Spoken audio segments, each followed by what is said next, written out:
Hello, Opum. Hello, Joss. Hello, Norman. Hello, Lucha. Hello. A lot of letters next to each other. It's kind of hard to pronounce. Hello, Soko. Hello, Lord Landmaster. Today is a blessed day. Just for you, Opum, like usual. Just for you. The early stream.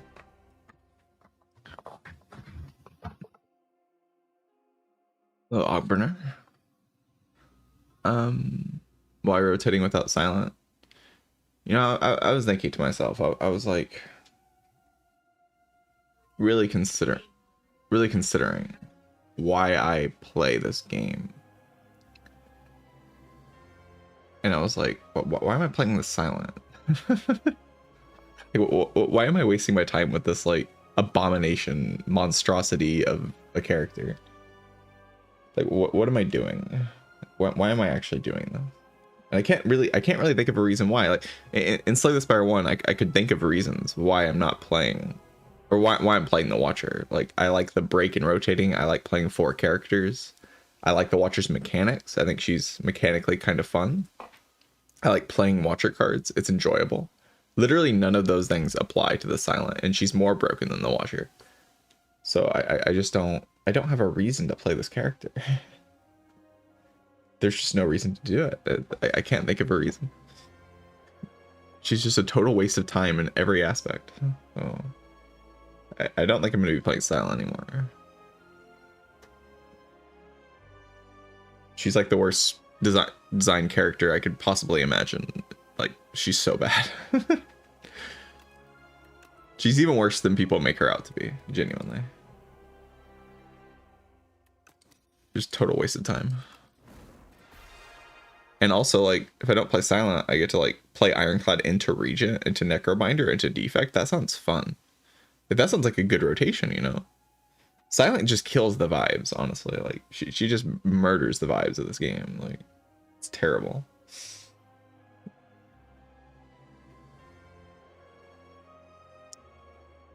This game has like pretty decent vibes overall, but like every time I play Silent, the vibes are just down the drain. Like,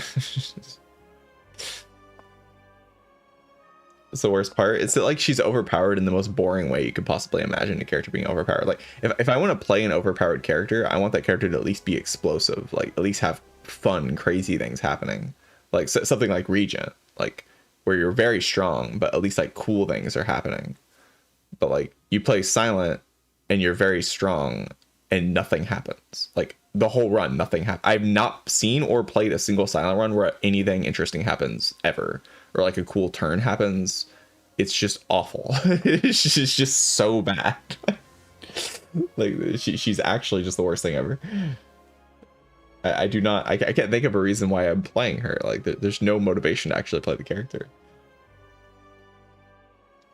She like drags the game down so much. It's awful. I already had a lot of problems with Silent in Spire 1, but at least she was in a game where she was like kind of checked a little bit. But this game, she's just able to do whatever she wants unchecked, and it's really boring. She has to like kind of solve damage still a little bit for some problems that exist, but she's awful. I'm not playing Silent anymore.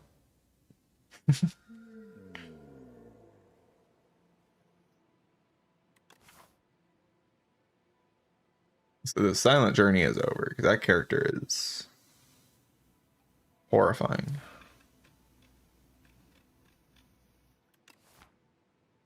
But that means I get to play more Regent, which is pretty cool. This character is pretty epic, you know. Very strong, but like strong in an epic way. Even more epic than like Watcher's strength, you know.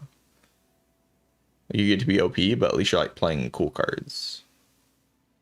Like Bulwark, Boam, big number, Boam, big sword, pew pew. Yeah, that's pretty cool.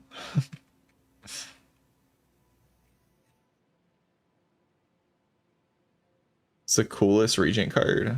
The coolest Regent card. I personally don't like it Spectrum Shift. I think some people would say it's Spectrum Shift. I don't. I disagree. I don't like Spectrum Shift. It's actually all that cool. But oh, come on. I literally, no way. I just checked this and my fan was running normally.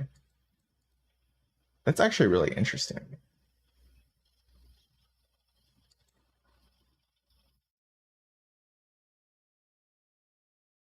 That means like something about running OBS made the fan not work normally. Keep it running like this for a little while at least. Yeah, coolest Regent card.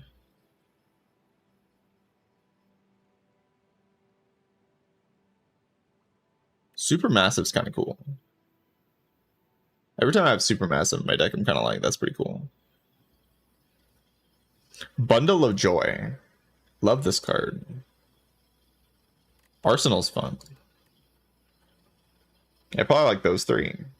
It is the card gen stuff. I just don't like Spectrum Shift's like a very cool card gen card, personally. It's kind of boring.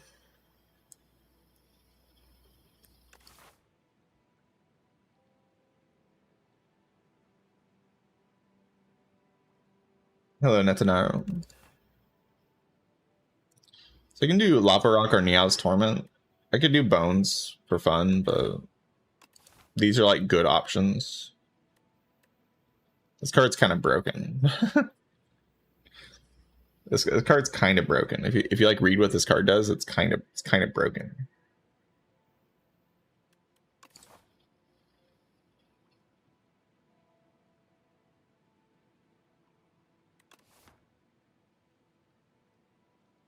Bones did get a bit better with this patch because now Bones it doesn't break nearly as often with Niao's Torment and the Conch being like actual good hits now. But they're not bad hits anymore. You want to see those things. It's a lot harder to brick the Bones.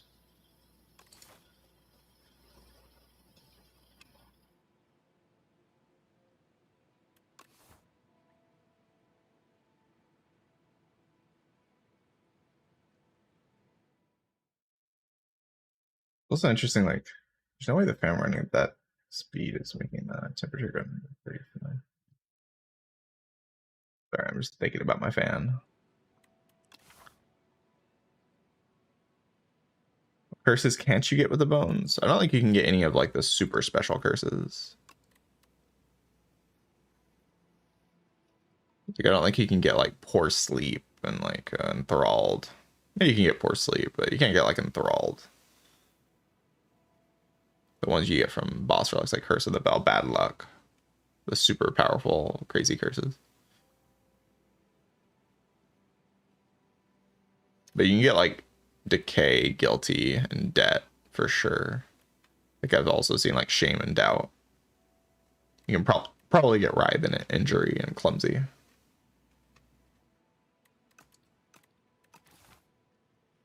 Yeah, when you transform, it's like the whole pool, but I think when you obtain a random curse, it's not the whole pool.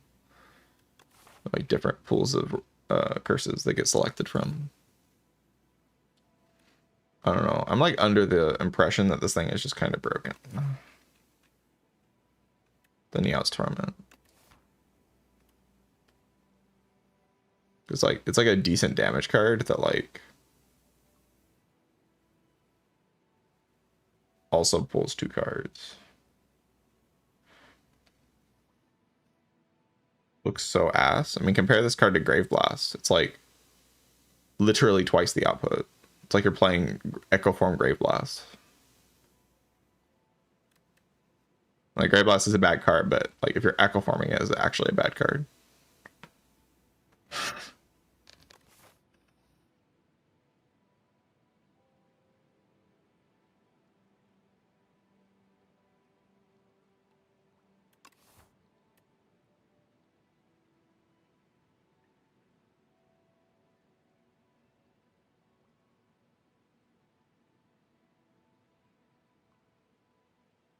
Kind of like Lava Rock in this map though, because like this path does look pretty chill. You know, you kind of just get 2 relics for free.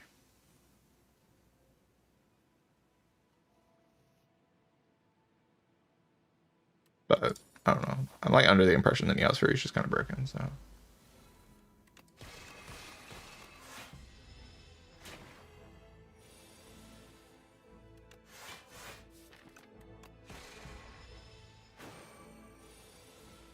There's like no reason to play strike there, to be honest.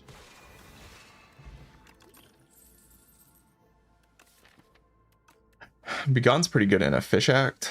Cloak of Stars is just kind of a good card.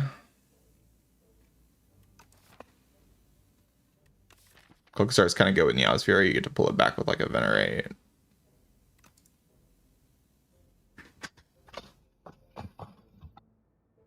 I'm gonna go Begone. I can see it being Cloak though. Pillars with Begone. GG. GG. Begone Pillars. Collision Course, if I could buy it with the Pillars, then I would have like a pretty good shop here, to be honest.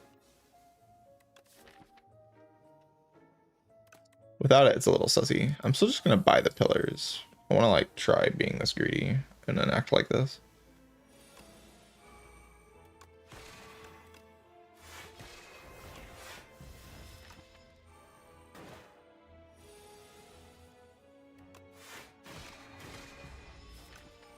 Uh-oh.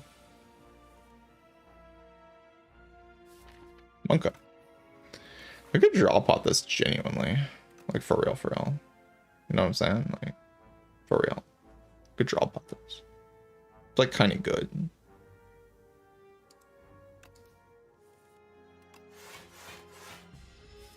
$12 HP potion. Like, yeah, like, for real.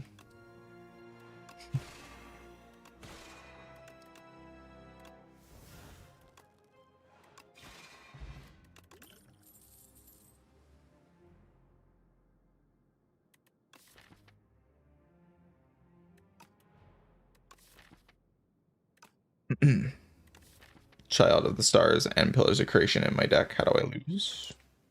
I just block 1 shabillion, billion, trillion. How do you lose if you block that much?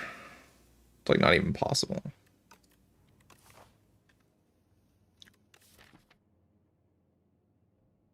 Probably should just take the Collision Course, honestly, in that shop.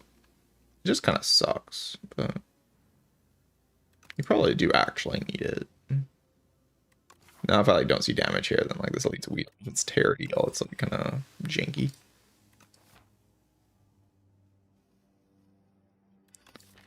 I kind of like Guo card draw to like line up my Begone with bad cards, and then we exhaust down and we win. GG. Oh, the Pillars. The Holy Pillars of Creation. Draw 2. Broken.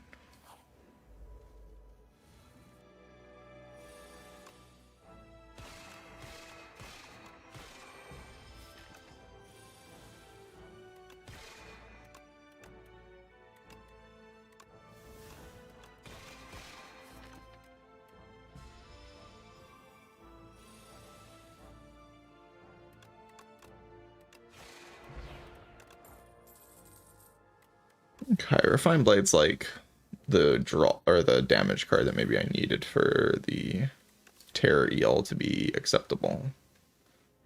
Also blocks of Pillars, which is pretty cool.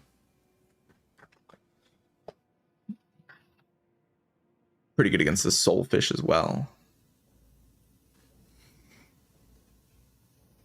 I have a great matchup against the Coral guy, but honestly, if the Coral guy punches me, that's just kind of epic. Like, have you seen the Coral guy?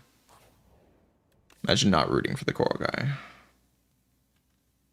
I like kind of want to get cooked by that enemy. It's like so funny. It's a goat right there.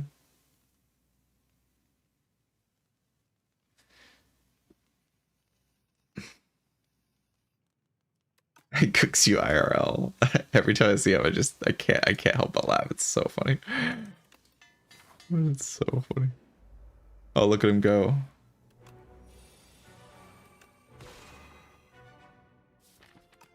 Look at him. Look at him go. He's cooking. He's cooking. Who let him cook?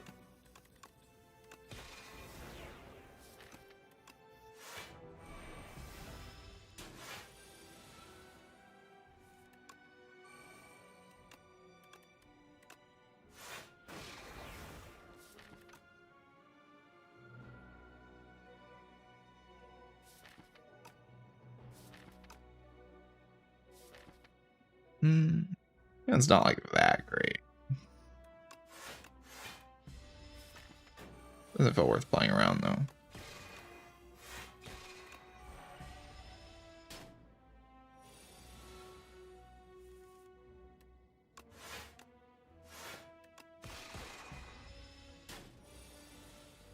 Look at him go. The actual go right here, by the way. Wait, is he punching me next turn? Anybody know what's happening next turn? 'Cause I don't.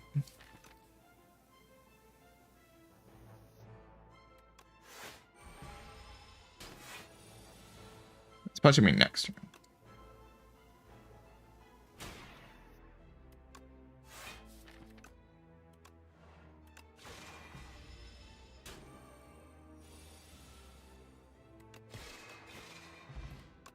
Alright, well I got destroyed. That was to be expected though. I did think the coral guy would destroy me if I fought the coral guy. But that means the next elite isn't the coral guy, you know? Which is just probably good. But like, Refined Blade's very bad in that fight, right? Like it doesn't do very much.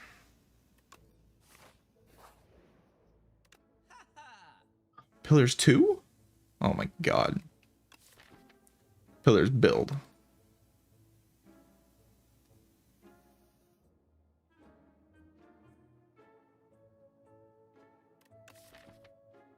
You play 2 pillars and then you just like play Begone and just, I don't know. Maybe you win. Thoughts?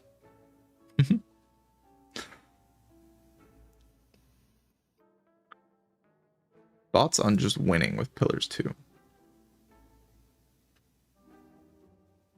And just Gamba? Royal Gamble? What are we cooking with Royal Gamble here? Holy. I don't know what we're cooking with Royal Gamble, to be honest with you. It's kind of crazy.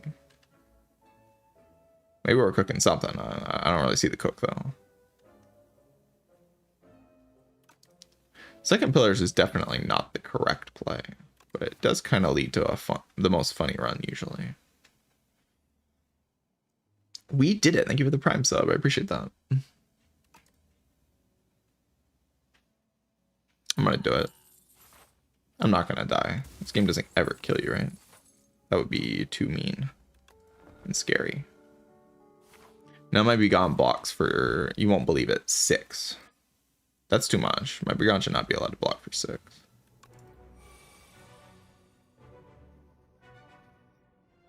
You just go double pillars, yeah. Cooking.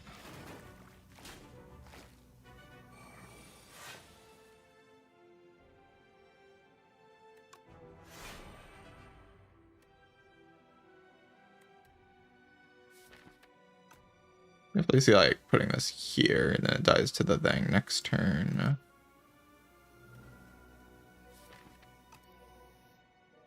Or putting it here and that will die next turn.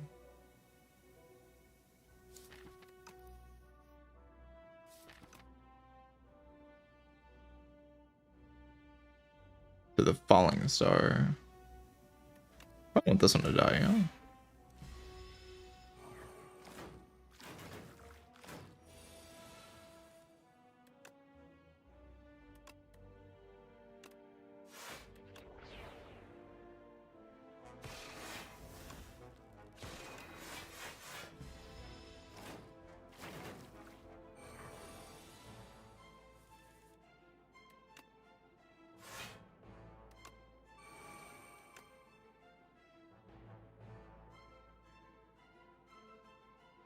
Even happening here? This one's big hitting me next turn. This is multi hitting me. It's pretty bad.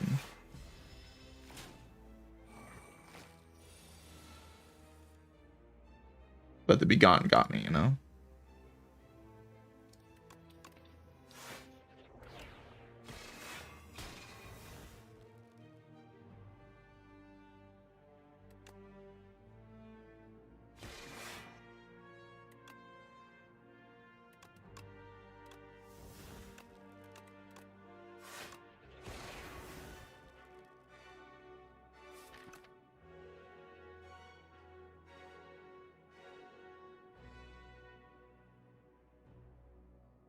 Am I dead?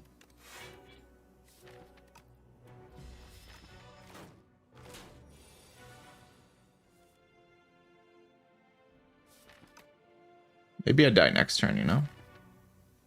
It's actually pretty likely that I die next turn. I don't love that. I could instead do Refined Blade, Sovereign Blade, go to 1.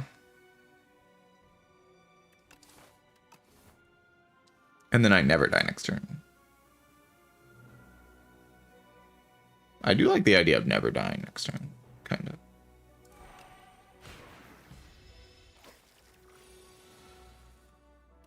Yeah, I wouldn't have died. I regret everything.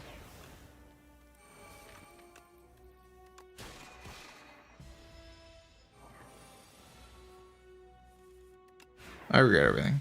I'm stupid. Make it so. Make it so with pen nub.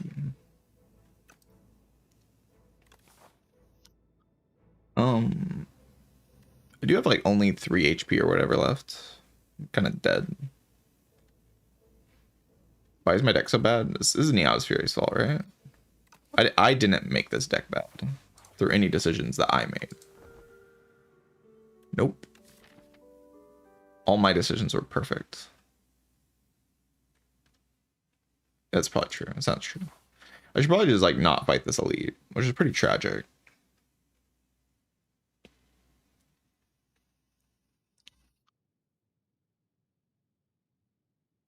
Because if I fight the one dude, like I mean, I'm fighting the Terror Eel, right? And like, if I brick turn 1 on block, which is fairly likely, I do just die from full, because it does deal that much damage, doesn't it? It's like 24 or whatever. There's only deal 18, I don't remember. Is it 18? Then I can't die turn 1. I can't die turn 2. So it must be free, right?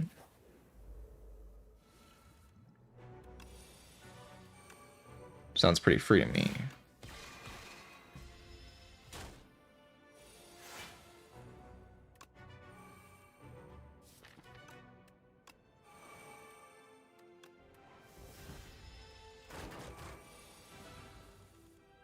Oh yeah, it gains vigorous and then it becomes this much. All right. Understandable.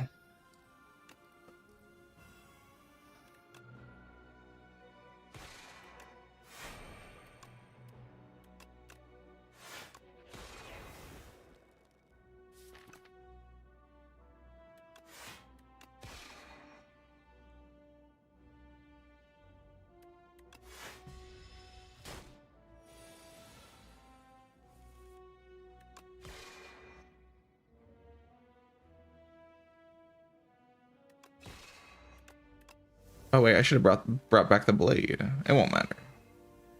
Yeah, I can just kill it here, but I better do it like this. But I didn't even need the potion. What a loser. Alright, do I need 2 refined blades for the Fish of Evil and Doom and Evil and Doom?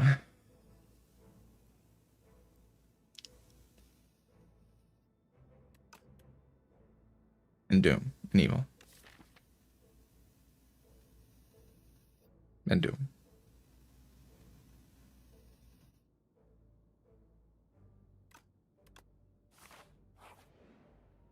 Yeah, don't forget, don't forget. I usually do upgrade too, I think. Broken ass event.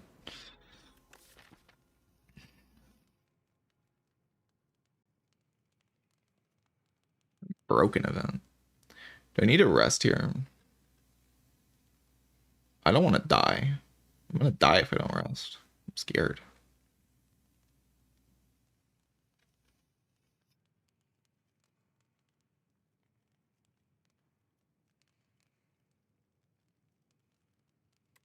Scared.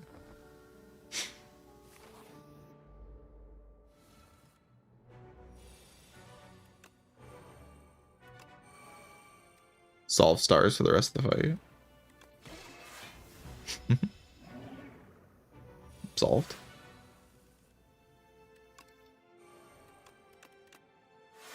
Be gone. Oh wait. Oh wait, you're not ready.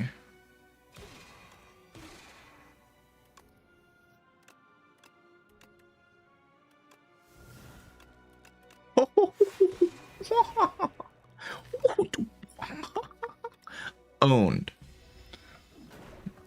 Owned.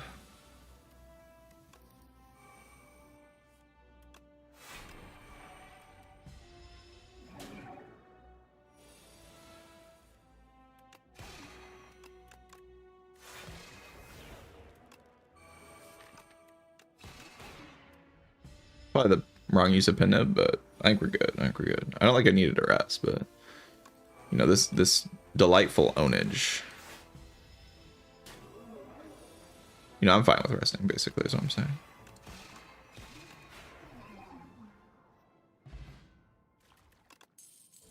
It was a good time. It was a good time. Void form. I don't really need a void form.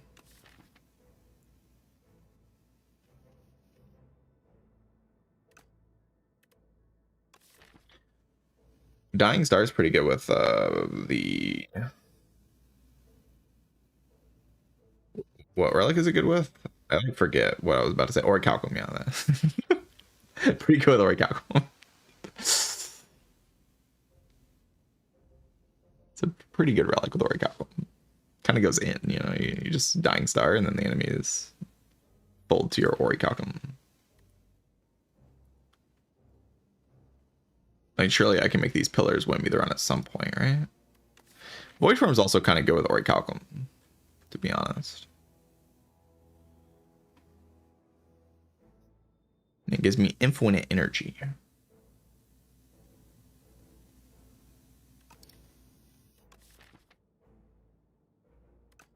Neutron Aegis. Neutron Aegis. Oh, the best card, look at it. 8 block. 8 plating. Orichalcum, 14 block per turn. These are both good with Orichalcum. This one costs 3 stars and this one costs 5 stars. Which is like slightly worse than 3 stars. Probably. It's time to clone Pillars of Creation. Withdraw 2 on it. I can't do that. Make it so, clone. Make it so. So bad. It's so bad.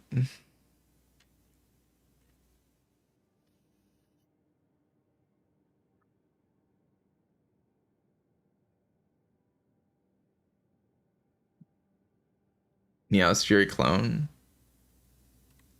Holy infinite. Holy. Oh, I misclicked. No. No. My clone run. Oh, that's tragic. The epic clone deck won't happen now. So that we have to play a run where we don't just like go left and go to all these fires. Good thing I didn't get Big Bang. That would have been not very fun. So how is this deck? What kind of deck we got here? You have a deck that's like really wanting a spectrum shift, yeah? We just like kind of want a spectrum shift. And then we're sort of just gaming. We could just do 1 elite and take a billion upgrades as effect, you know? It's like upgrade pillars, upgraded the other refined blade, upgrade glow. It's like pretty good, you know, pretty good value. It's also like easy to play. I don't have to think about pathing. I just like go along the path. I just get dragged along by the Spire. It's kind of epic. Dying Star. See, Orichalcum, Dying Star. It's real. I know you all didn't doubt me anyway, but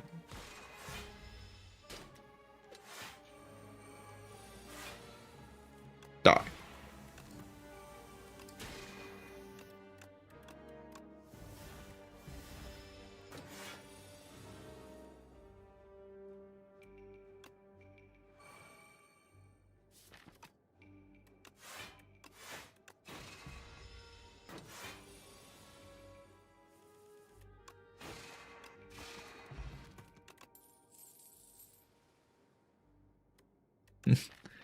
Clone Finesse for the most fun ever. The most fun. I've never seen a run more fun than Clone Finesse, honestly.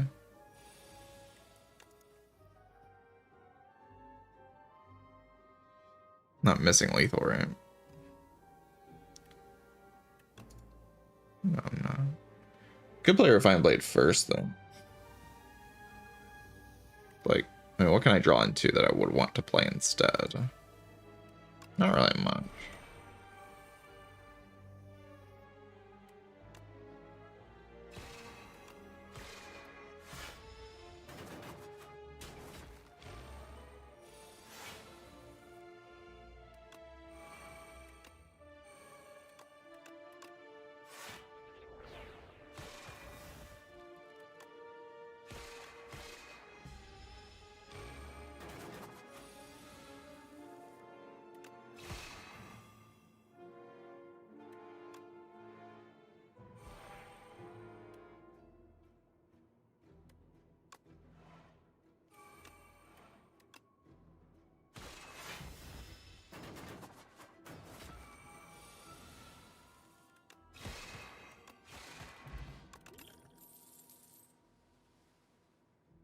Touch is an alright pot.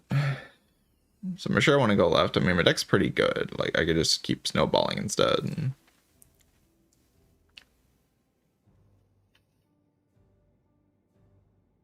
But I don't know, I'm lazy. I think I can win this round without snowballing. Probably. 32.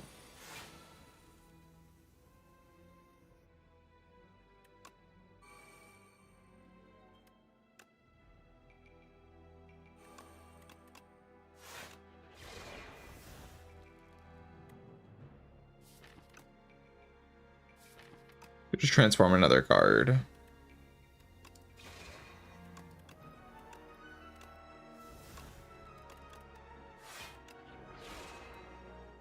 Then we go like Falling Star into the blade. Holy Quasar. Incredible.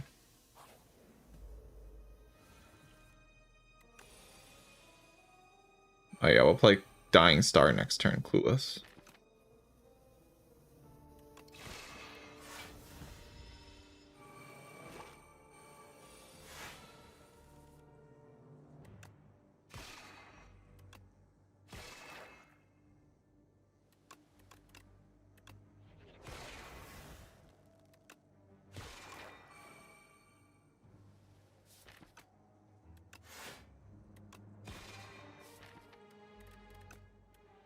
Next turn's not great, but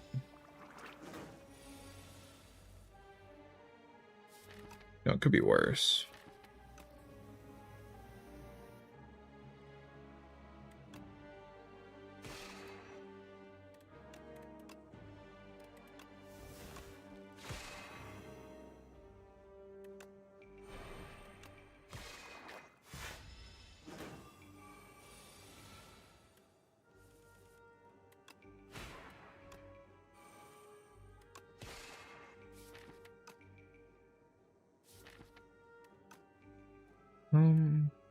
Another pillars just like play glow.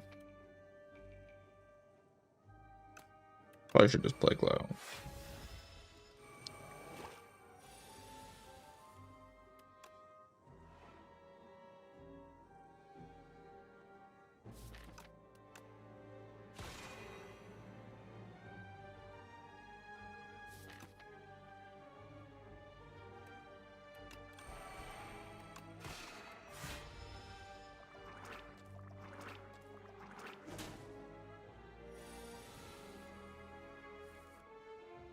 Uh-oh.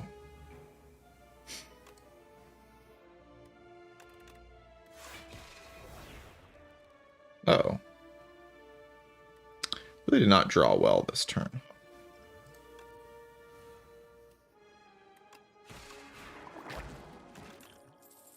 Charge. How do you pick? I mean, this one's upgraded.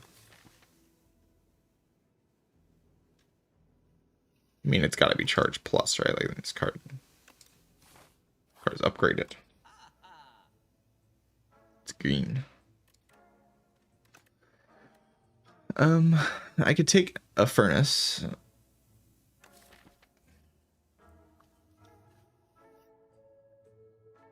For some reason, I don't know why I do that.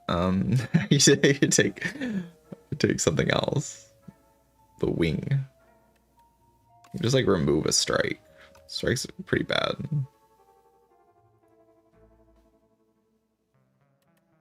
Take the bomb. I'm not gonna need that. I'm just gonna remove a strike. I don't want to think about it.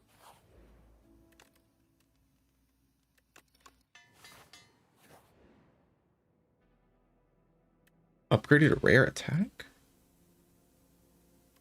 Crash landing? Block a bajillion, deal a bajillion.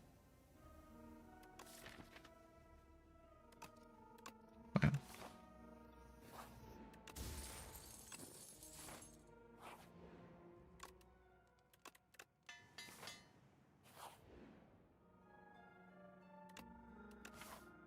Instant click.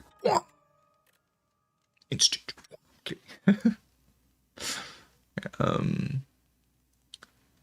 At what point do I upgrade Guo?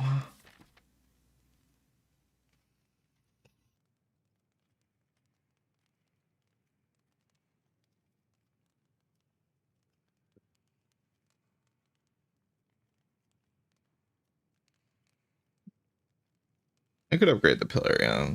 But like I kind of want to upgrade Guo because I do have a Dying Star to play now.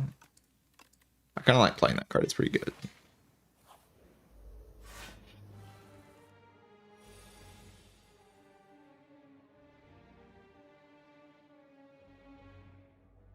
This is lethal.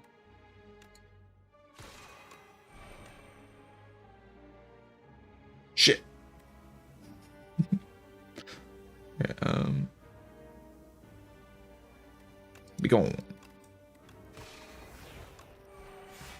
Oh, make it so. Charge. Neosphere. Charge. Never before seen technology.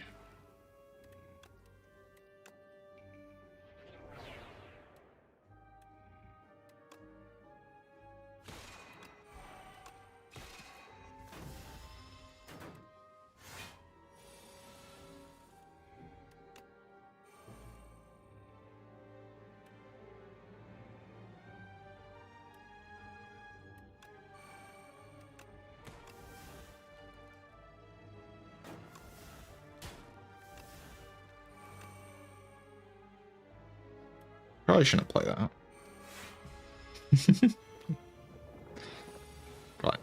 Probably not.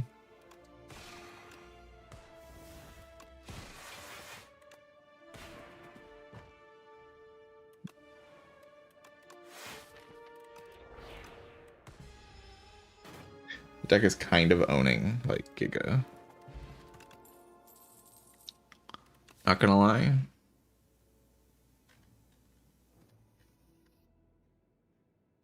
Deck is kind of destroying everything.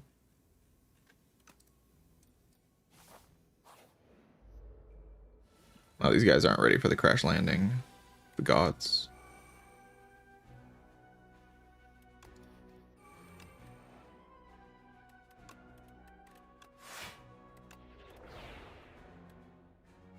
Chat's probably also not ready for the crash landing of the gods, to be honest.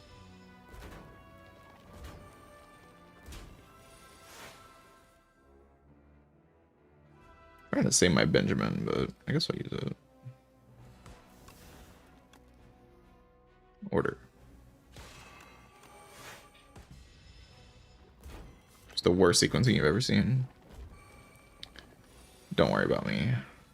Everything's fine. Boom.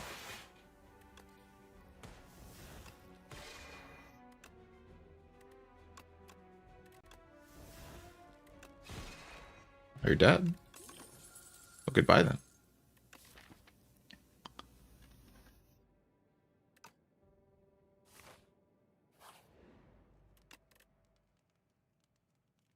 I could upgrade Refined Blade. I could upgrade the other pillars.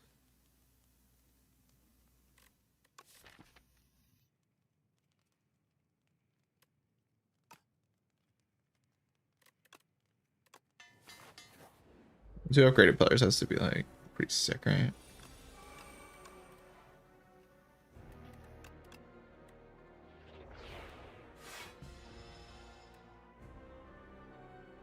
This is my boss relic.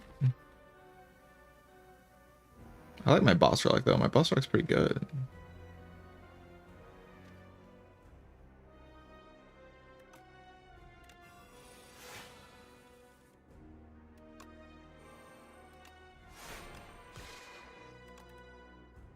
Eternal.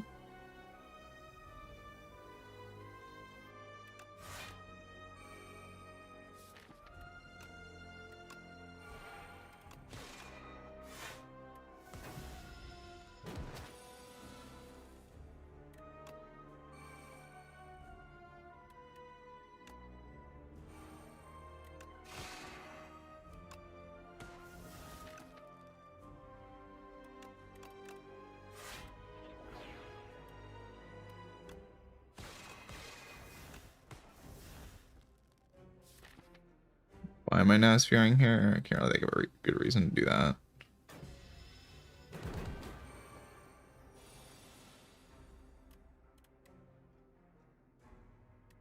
Charge.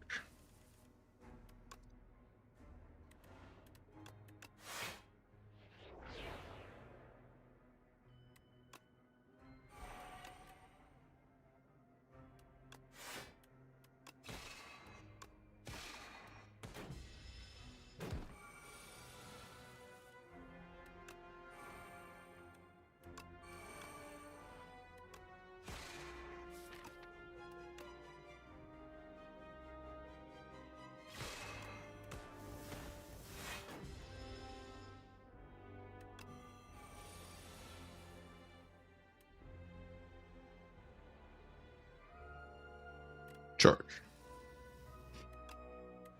The answer is always charge, chat. Always. It's always just charge.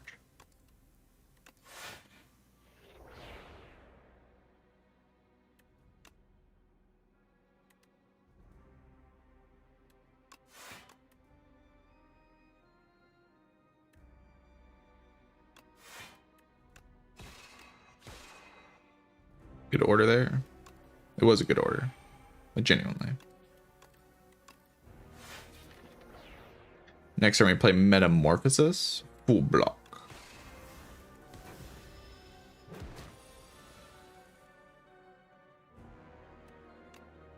Check it out.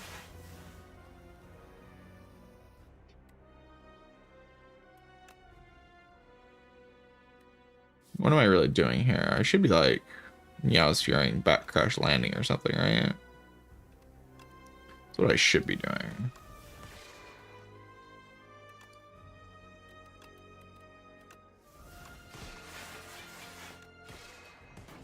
In the interest of not taking damage.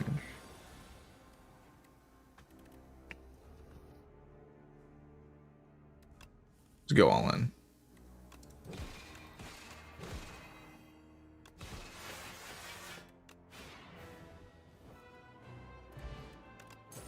I think I took 0 damage in that fight.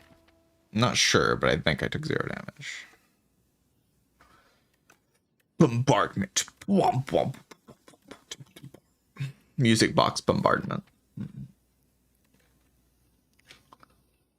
Or I can take apparition plus fiendfire. This is like Eidolon dreams of being guards. This is Eidolon's dream, you know. Eidolon's trying its best, you know, like comparing the Eidolon to cards is so funny. Cards are so far apart in power level.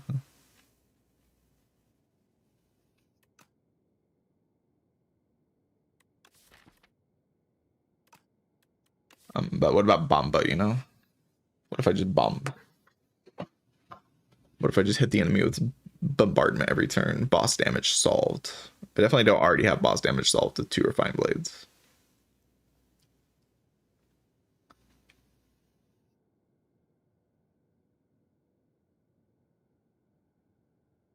and like a metamorphosis. And guards is like literally the most broken card imaginable. It's not true, right?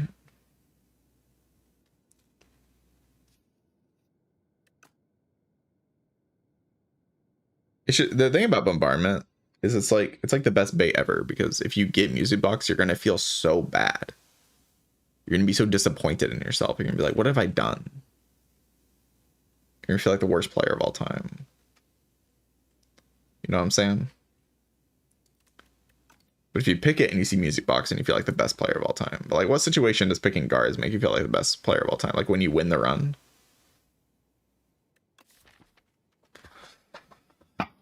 Never had Bomba music box. I have had it. I've gotten Bomba music box before. It was pretty freaking cool. It was good. It was good. Oh shit, I misclicked. Unlucky. So we can glam our cards. Glamming is alright. We can also make them draw 3 cards. Or we can pick the fur coat to feel something.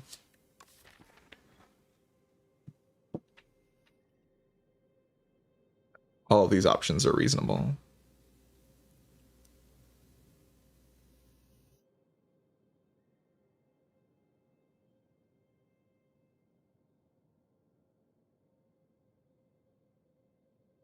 Draw 3 on 3 card play is like, it's a little worse in this deck because like it's a very clean build.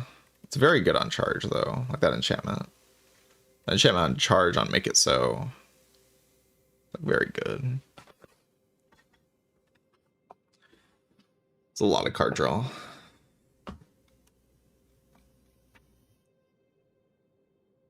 My deck just becomes like ruthlessly consistent. There's like some energy problems, but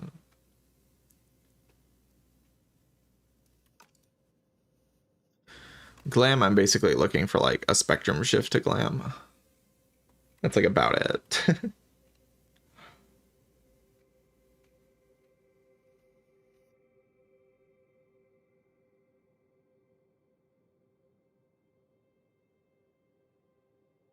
Glam a bomba. Looking for like spectrum shift, maybe arsenal. It's mostly rares outside of spectrum shift. Like the draw 3 enchantment's like very clearly the best option here. Just because I'm not even looking for very many cards to like put the glam on. Glam bulwark would be like, I guess, pretty good. But my deck is already kind of strong as it is, you know.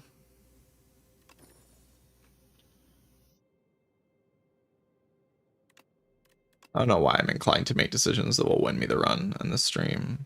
I haven't been doing that. Maybe it's because I'm skipping silent.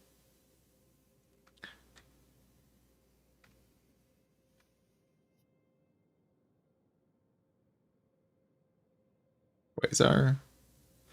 Quasar's kind of a weird glam, because a lot of the time you play Quasar and you're like kind of energy hungry.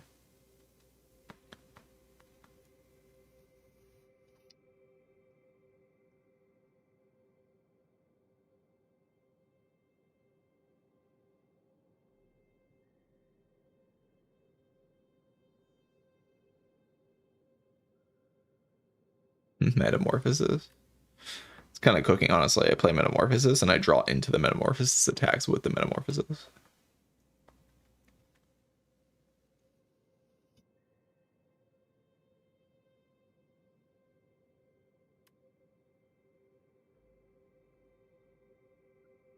Guards drawing work the good way. I think it would work the bad way. Because charge drawing works the good way, which means guards drawing should work the bad way.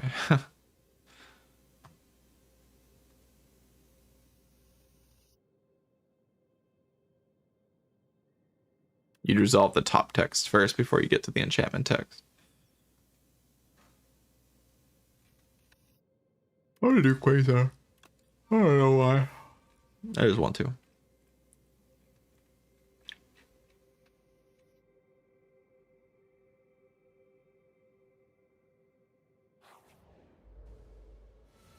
Hello, friends.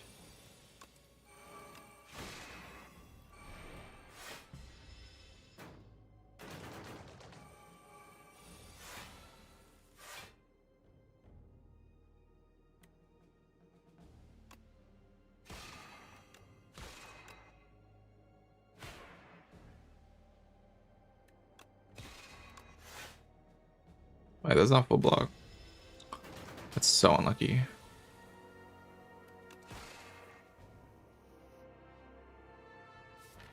So unbelievably unlucky, genuinely.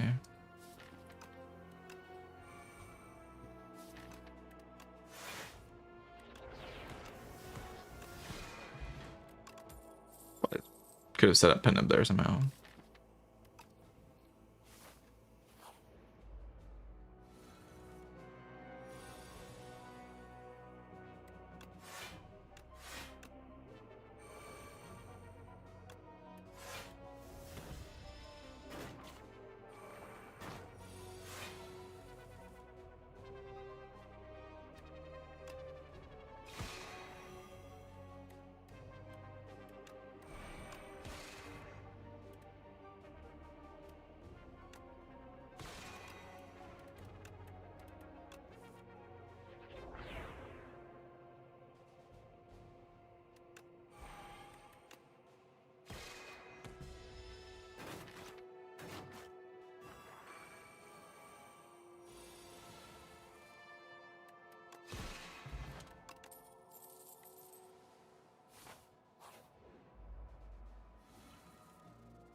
Yeah.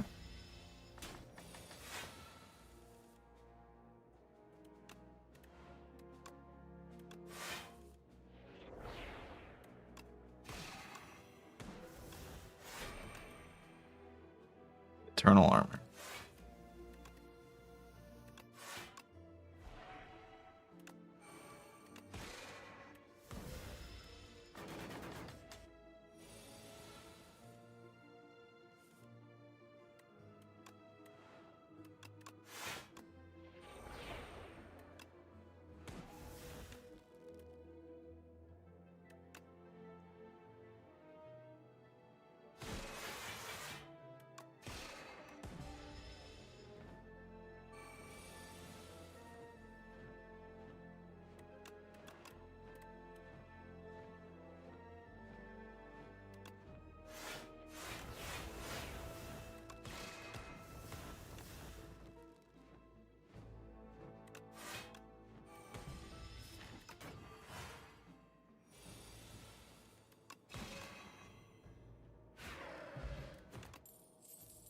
All right.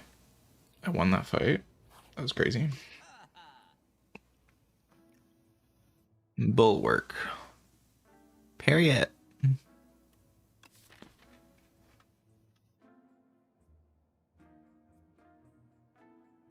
Bulwark's kind of nice. Parry's alright. Like another shop later, potentially, right? If I want to.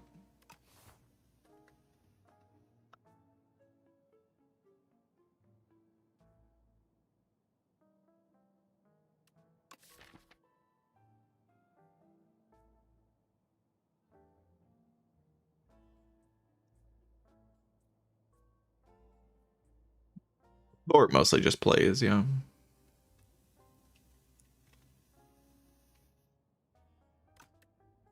Kind of just good. Very strong thing.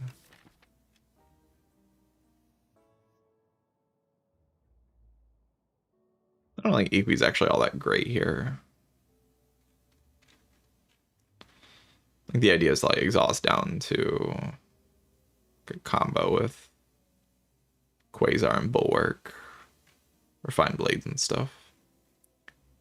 Play those cards a lot, and then you sort of win fights.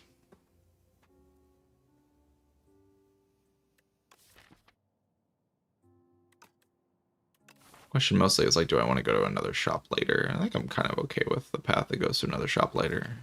The shop, like, these things aren't that strong.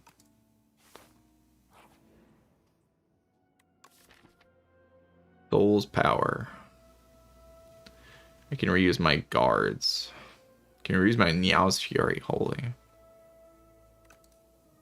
Honestly, this Forgotten Soul's kind of good, though.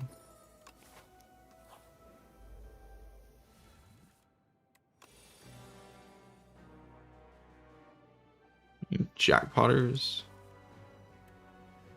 Oh, jackpot's so bad. What about this though?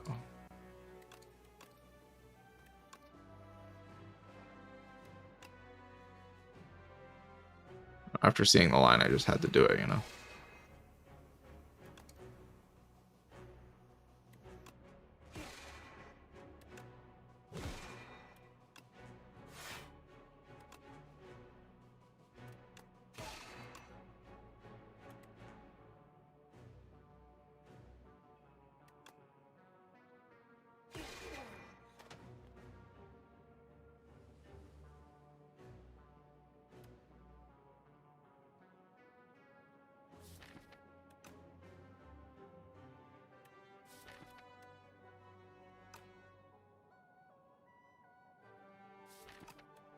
What am I even bringing back?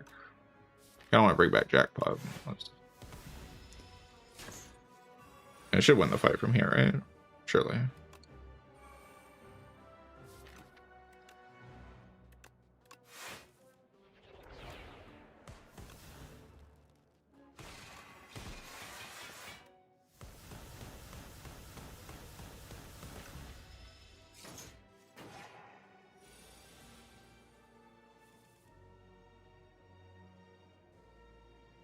That's about the worst draw I could have gotten.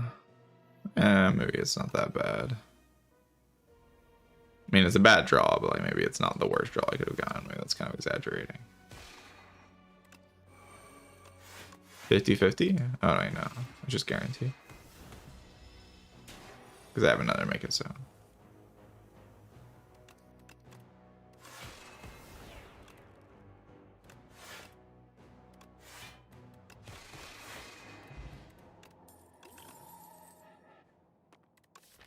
Manifest authority. Bwam! I'm manifesting my authority.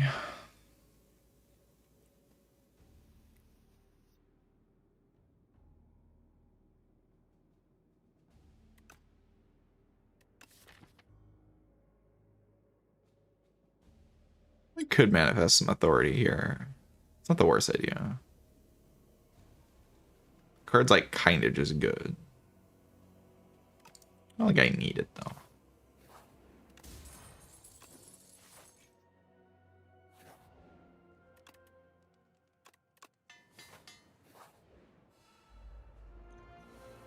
Oh no, it's the axe bot. Oh no.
Comment.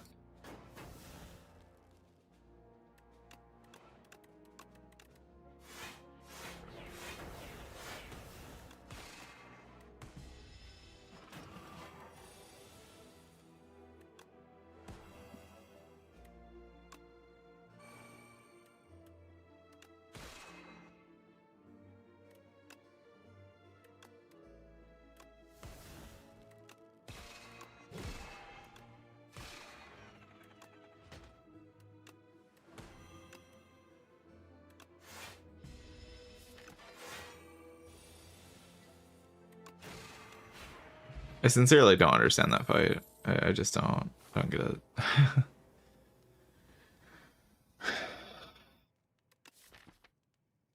Every consecutive bot is stronger. But like you're in Act 3. We're in Act 3. Like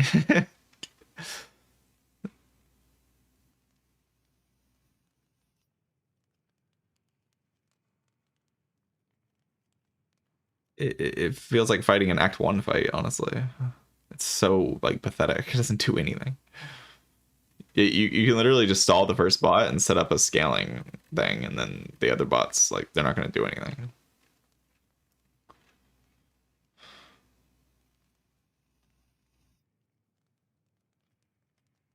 It doesn't need numbers tweaked. It needs numbers thrown out the window and then replaced with entirely new concepts and numbers. Because, like, the fight is such a waste of time. But at least it's not as slow as before. The other fight was also a waste of time.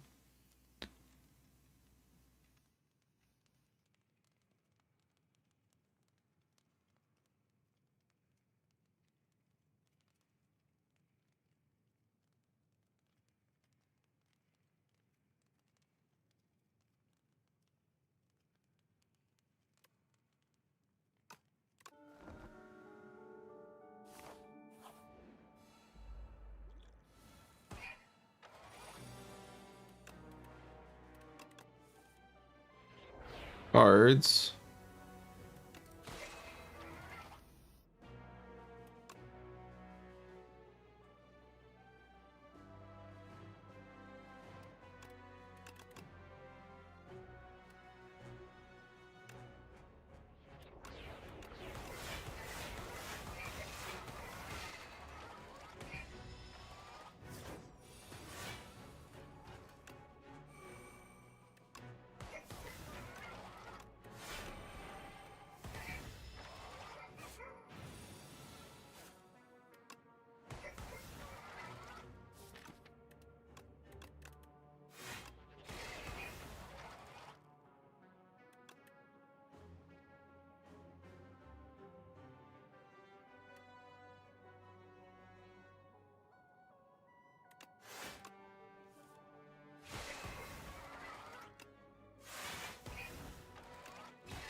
Oh, I can't play that.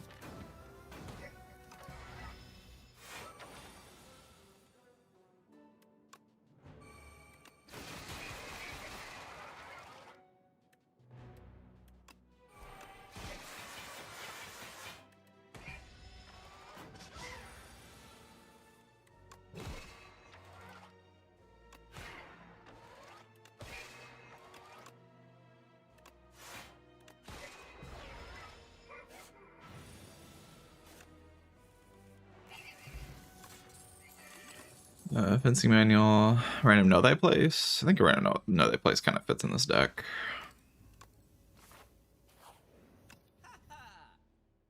Queen. Ice Queen.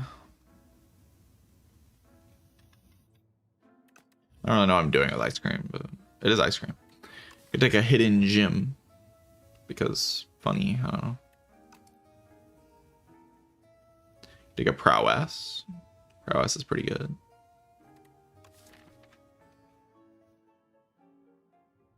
Next upgrade's probably just Refine Blade. Just maximize the value of my forge cards.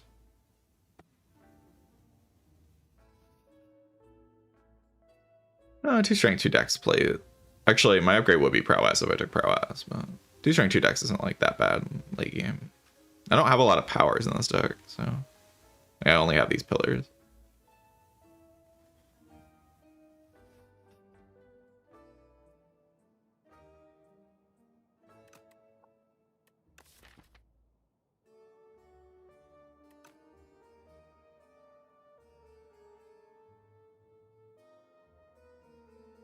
Oh yeah, the new Sailor Relics. I should set that up.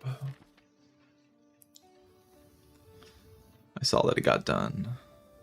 Thank you for your service, VM service.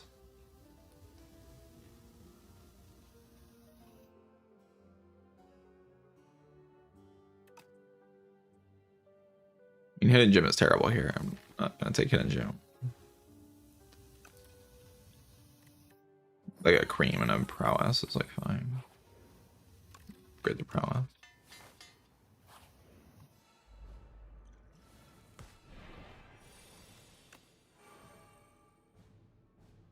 I could do like Be Gone on a defend and get rid of it, or I could just keep the energy for ice cream, get ahead now. Keep make it so, or get rid of make it so. Just get rid of it. I don't really want to draw those cards next turn.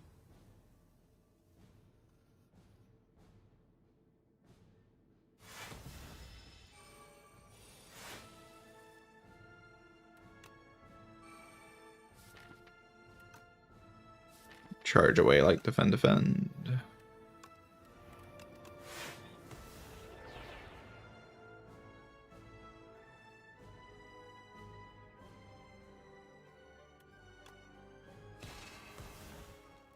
Maybe I should keep that.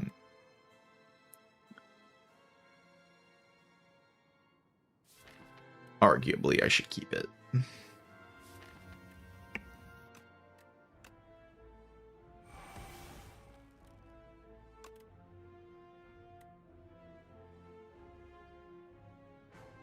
Hold a scroll or just play an entropy. I don't really get what I'm doing with entropy, to be honest.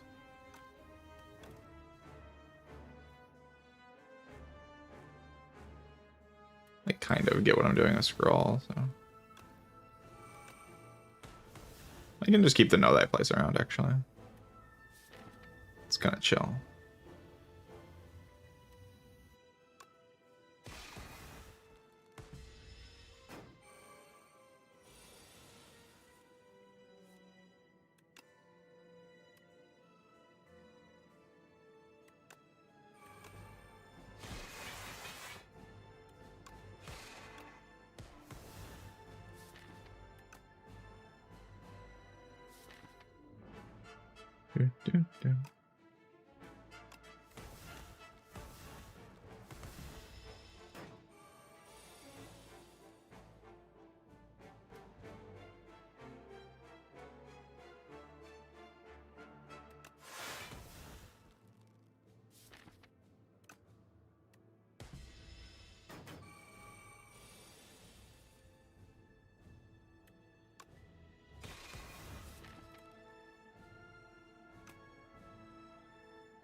Do guards? Like, what does guards even do? Next turn, I don't really have block. This is the thing. I'd rather not get rid of know that place, though. I'm kind of relying on this bleed card.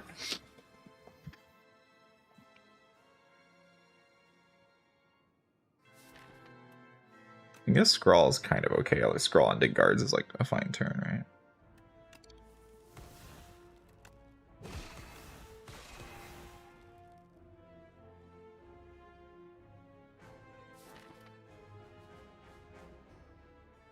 Nice if I could bring back the debris and then get rid of it.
Turns maybe it's Neko Oil. If I draw like this, maybe it's not.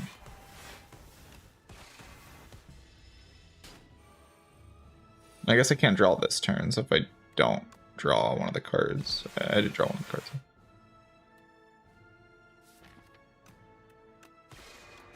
Okay.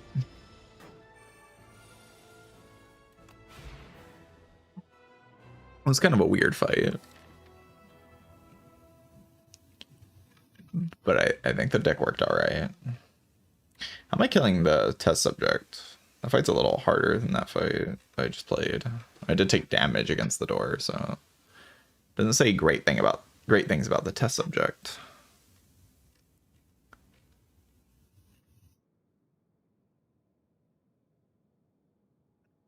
Gotta build the blade.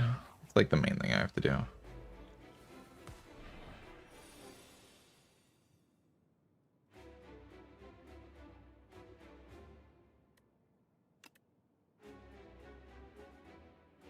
Calamity. Certainly a way I can approach this fight.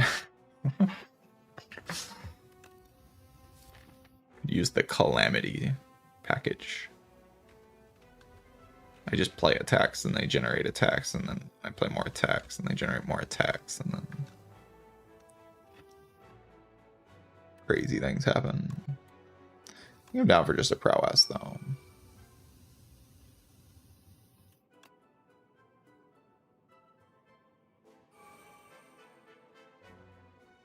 Venerate Dying Star here, I could just do prowess end turn.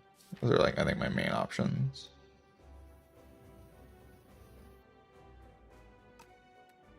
The Dying Star is so good in this fight. I think I want to try to keep it around.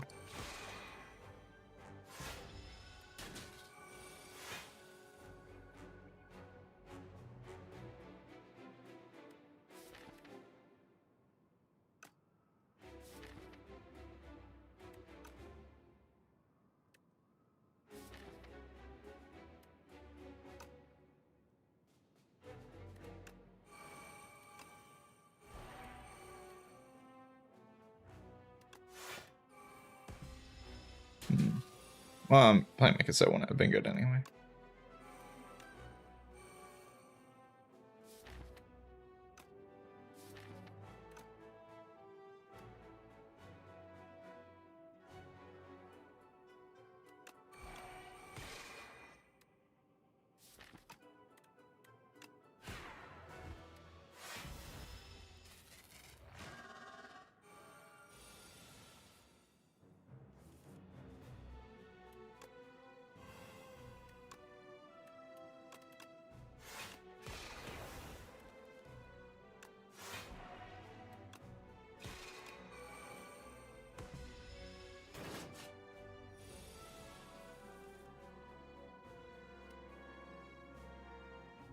Again, Dying Star is great in this fight, so I'd like to keep it around, but I don't want to struggle too much to keep it around, you know? At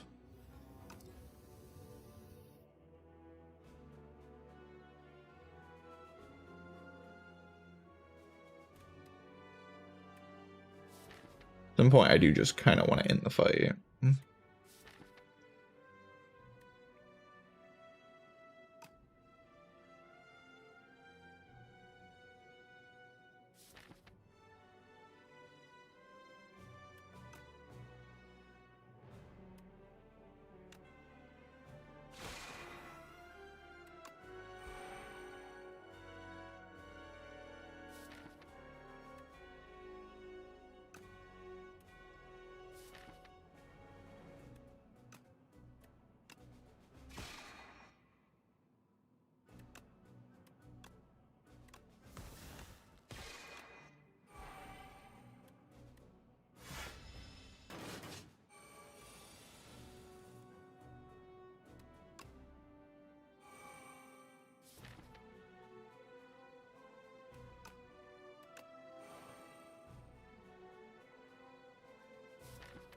I can definitely go like Gambler's Brew. Play Crash Landing. Or can I do something with the blade here? You can probably find a way to kill with the blade, yeah?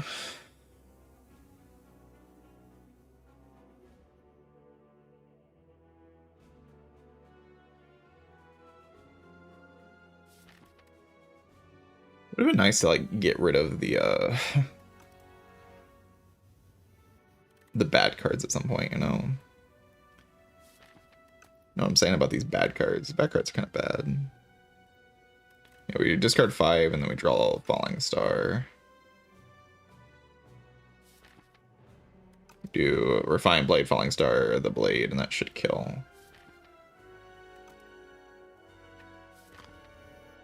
And our draw pile is, I mean, I haven't been able to charge like at all this entire fight, but the next phase is kind of chill.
I have guards next turn. I don't really want to lose the guards by playing this.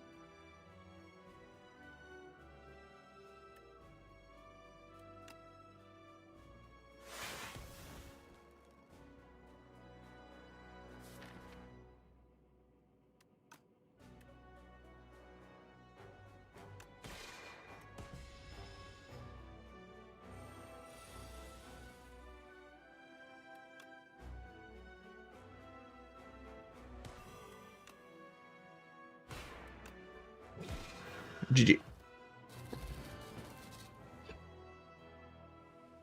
Where did Sneckle Oil come from? I think I got it like this floor. Yeah. I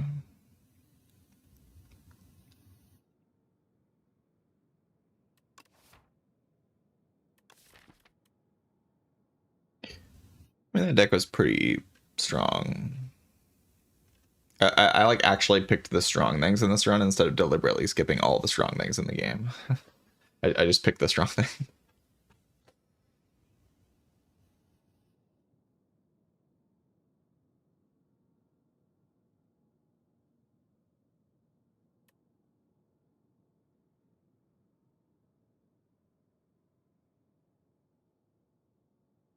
Been making a lot of use of Refined Blade recently. That's been like the main change to the way I play Act 1 on this character is been like really liking Refined Blade. It's very good. The numbers on it are just kind of crazy.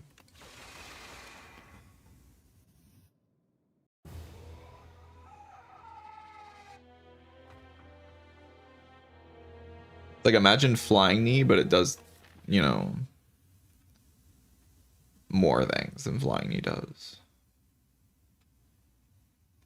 It makes a sword.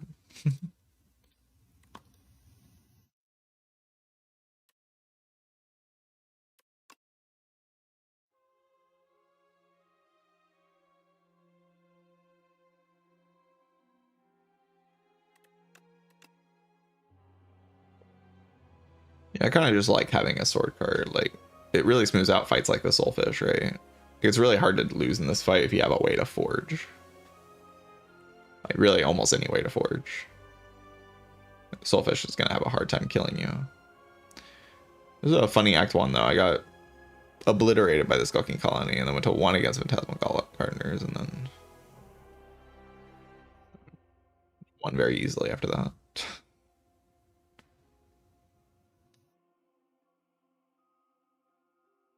I did try to lose in Act 1, and then I stopped trying to lose. I don't know what changed. That was great. I skipped the silent, and I enjoyed it. I played a run that I like didn't have a terrible time playing after playing Ironclad. Like I played Ironclad, and then I played not the worst character you could ever imagine. Glad to be done with that character, honestly. Very glad.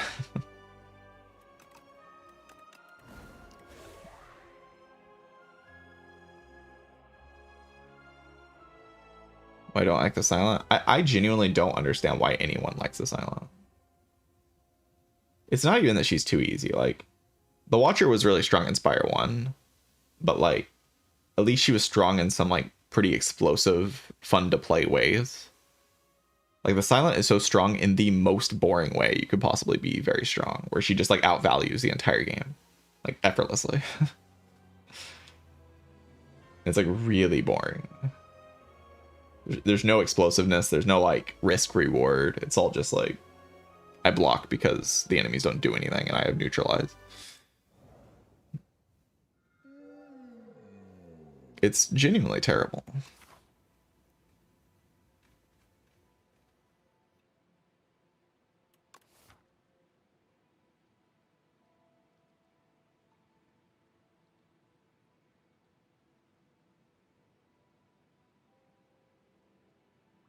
I guess yeah, see, like normally I'd be like kind of sad to see this, you know. I mean, okay, Wing Boots is fine, but I'd be like, oh, you know, yeah, Meow's Torment, Silver Crucible on this character. I don't really want to click these. But now I'm just like, oh, this is just good. Like, it's just a good card.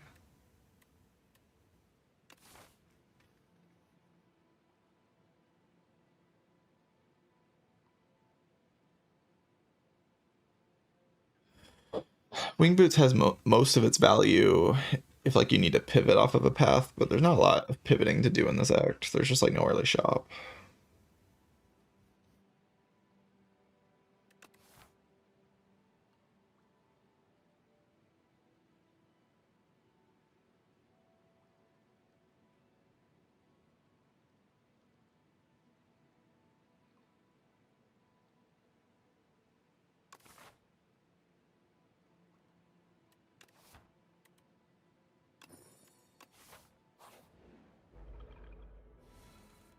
Time to build an Osti attack build.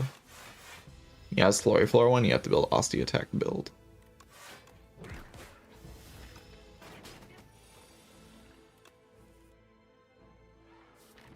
You just summon twice.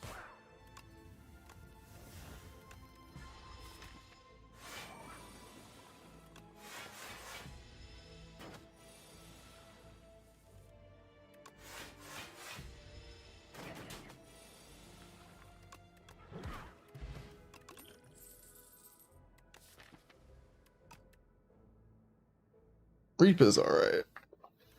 I usually find that early Reap turns out to be pretty good. Any steady enjoyers? Steady Unleash, steady Niao's Fury.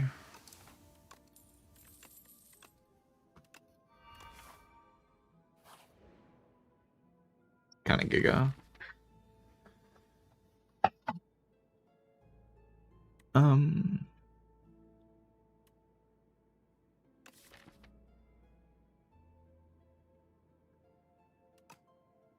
The boot.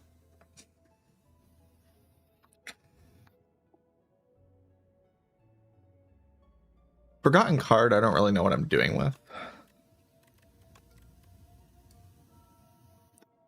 Like Clash is pretty unplayable. Rebound isn't all that great.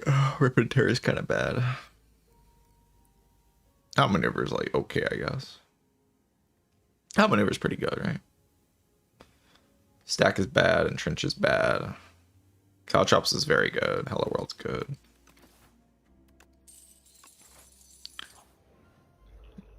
I'll make it work.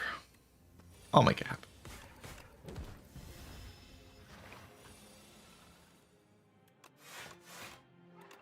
One.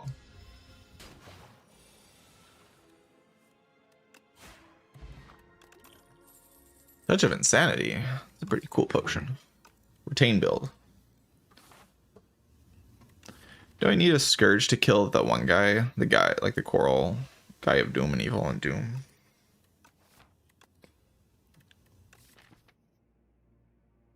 Character's theoretically kind of good at the Coral guy of Doom and Evil and Doom. In theory.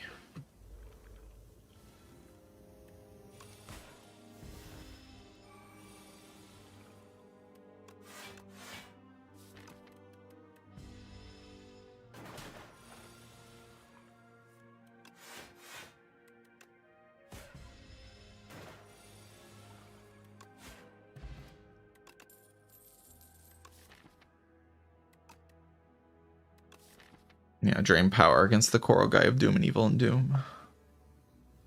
Drain power into Niao's Fury. Holy, upgrade the cards and you pull them back. Incredible. Honestly amazing. Upgrade to 3 cards. If I fight the Coral guy of Doom and Evil and Doom, I'm probably just dead. Which isn't great. Not gonna lie. Maybe I should rest here. Not in love with the idea of resting here, but I don't know. I'm gonna like giga chip by that guy. And maybe that fish oil is like kind of good enough. I don't really need to do that. I already did it though. Die. You just got clashed.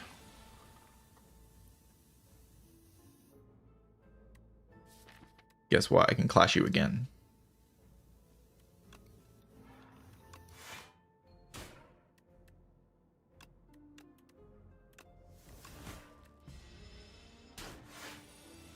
insane.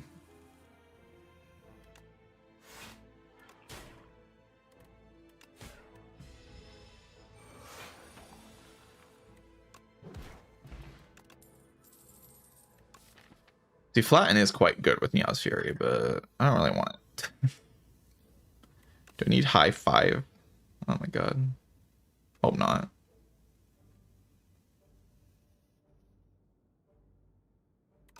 Hope not.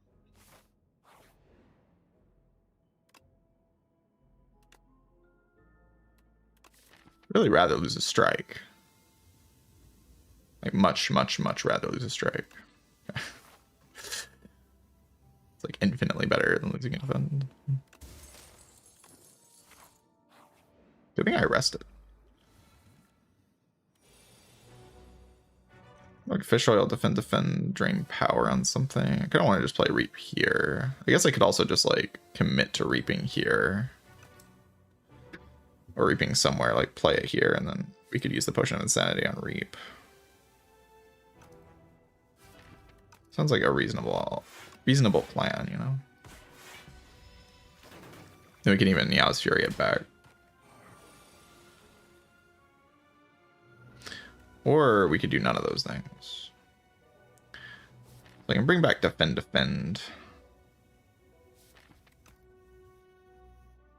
Play defend. And then die next turn. The plan.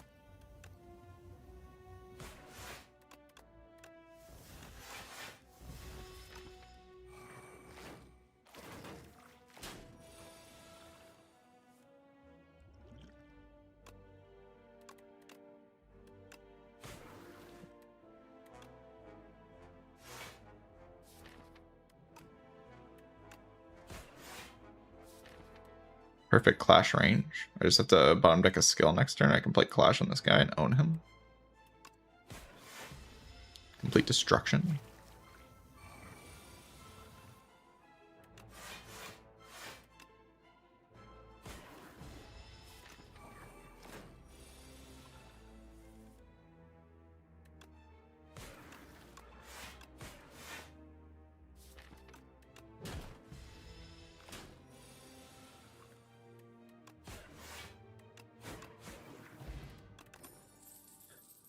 Is that a Poggy Watch? I think that's a Poggy Watch.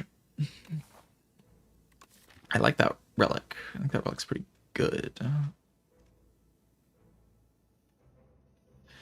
So if I fight the Terror Eel of Doom and Evil and Doom and Evil and Doom, do I lose? 37 HP and a Poggy Watch and this potion. Poggy Watch is not very good with Clash. Notably not a combo. Pocket Watch Clash. But take a Grave Ward in here, I can kind of block the guys for a little while, and then like Drain Power slowly wins me the fight. Probably.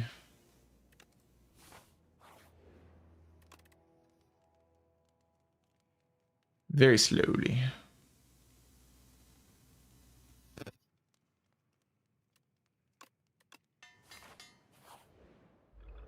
Oh god, it's the guy.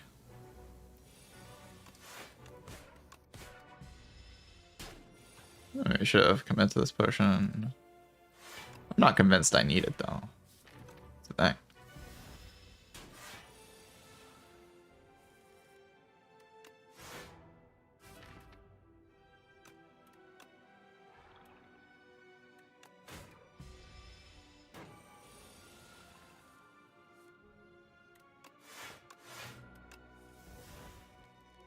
Damn. I was such a hopeful lad.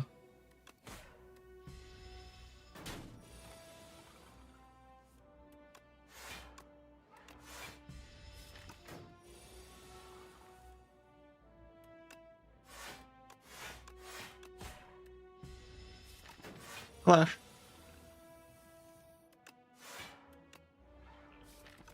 Wait a minute, this pocket watch relic is broken. Hold on.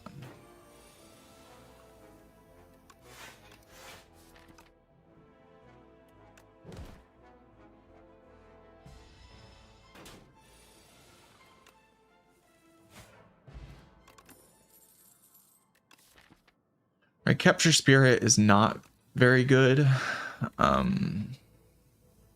with Pocket Watch. It is a good card though. It's kind of an epic gamer card, you know, some might say. But it's pretty bad with Clash and it's pretty bad with Pocket Watch. So it's like bad in this spot, kind of.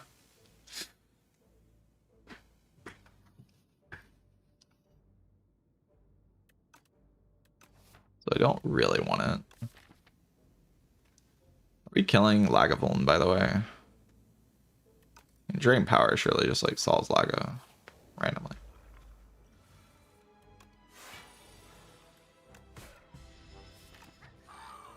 Cool.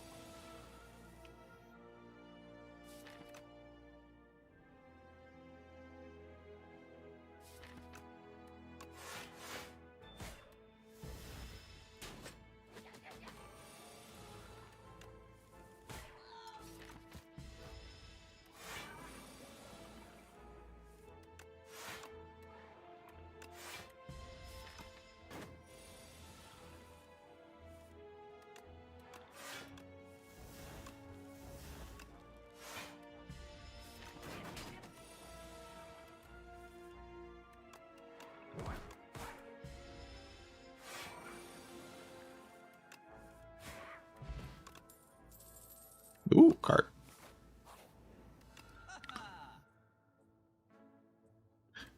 Your shop's pretty good. I defy Deathbringer.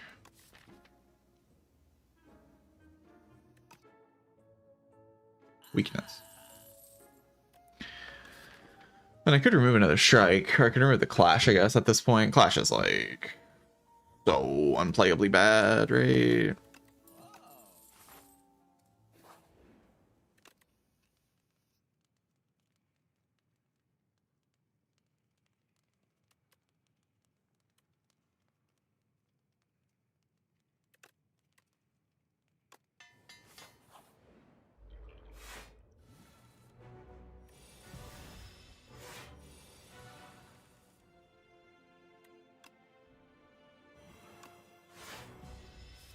I should keep Defy around at high cost.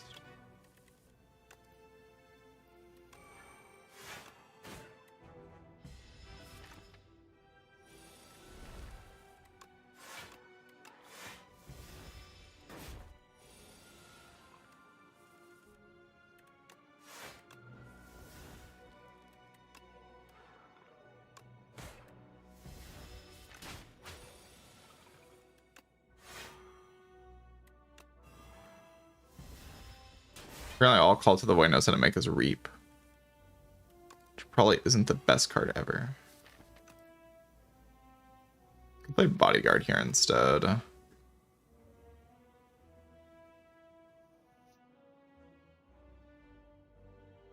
Defy's so good though. Bodyguard's also real good to play.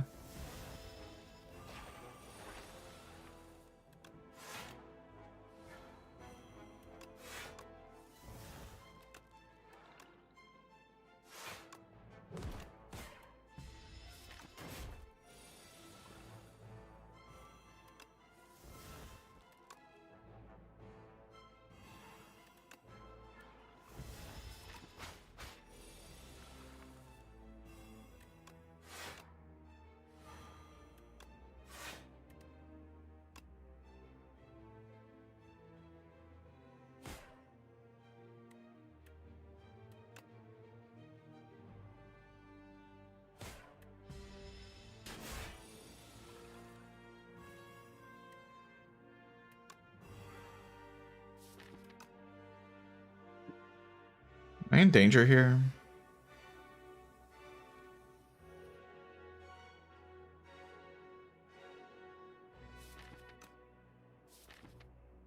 I just like Scourge.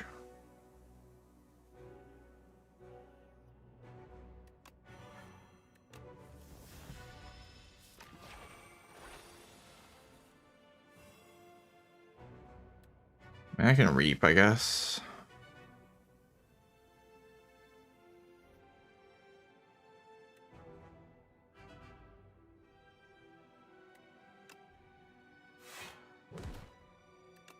Just don't want to deal with it.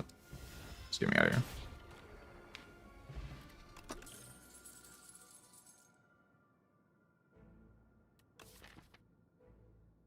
All right.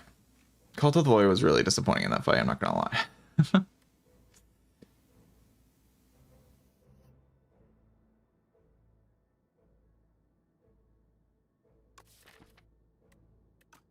Yeah, Eradicate for the retained deck. Time's up for the retained deck. This time's up actually is okay, but don't think it's the correct pick. It's probably just skip, sadly. Like all of these cards have 2 major downsides.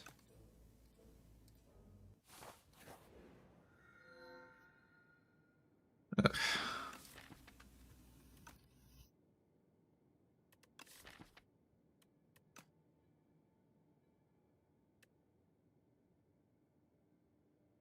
I haven't clicked a Brightest Flame in so long. I've just been like skipping it.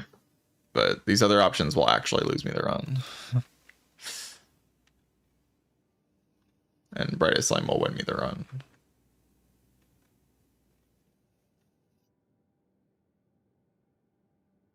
Remember, Ember on this character is just like weird. You don't play strikes on the Necrobinder. Huh? Yeah, whatever. Click the worst thing in the game. Makes me die of cringe.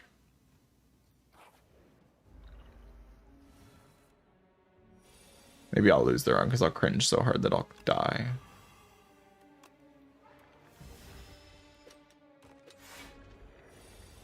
It's possible. More likely than you'd think.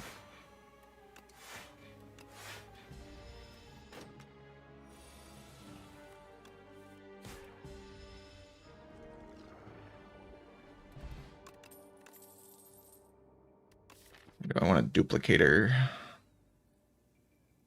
Probably.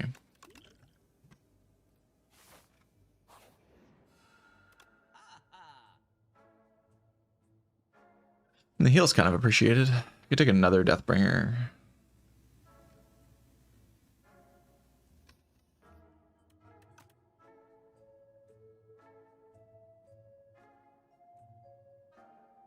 Pumpkin Candle's around losing. Pumpkin Candle is really not a good option there. I would not recommend Pumpkin Candle.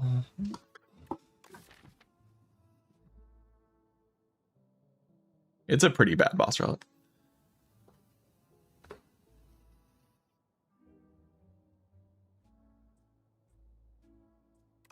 Deathbringer probably just is good enough to justify purchasing it.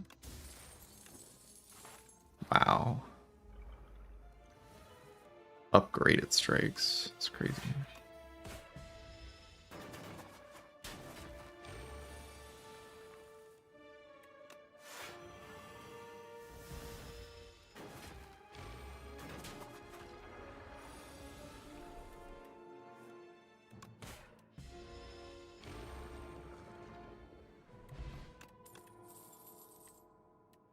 You're right, it could have been 12 damage streaks. It's too bad.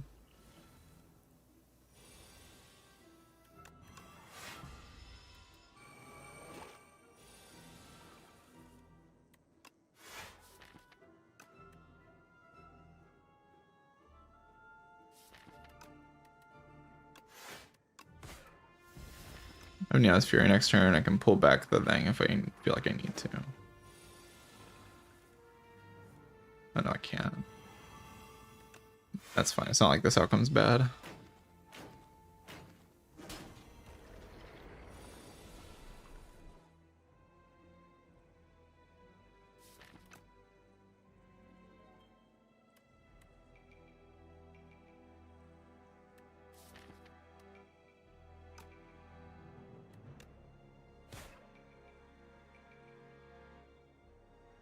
I go Neos Fury and play Bodyguard.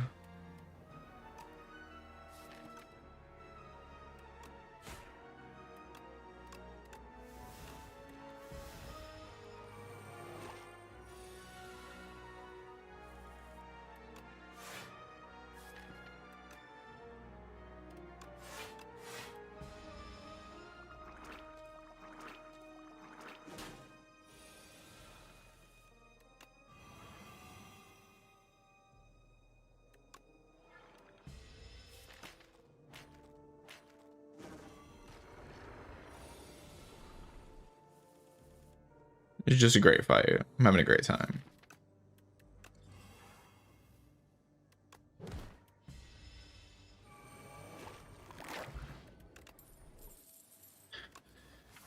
That's a card. One of the cards of all time just got offered to me. So now we upgrade Sleight of Flesh, yeah?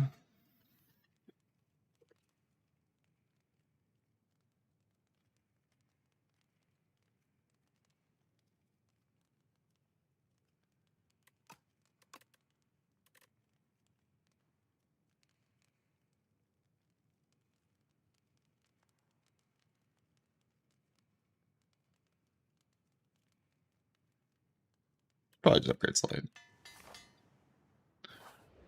Brightest Sun is also kind of reasonable.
Big Hat is kind of wild. Fish.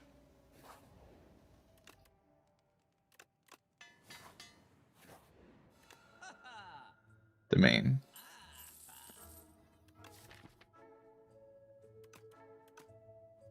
Well, we have a deck.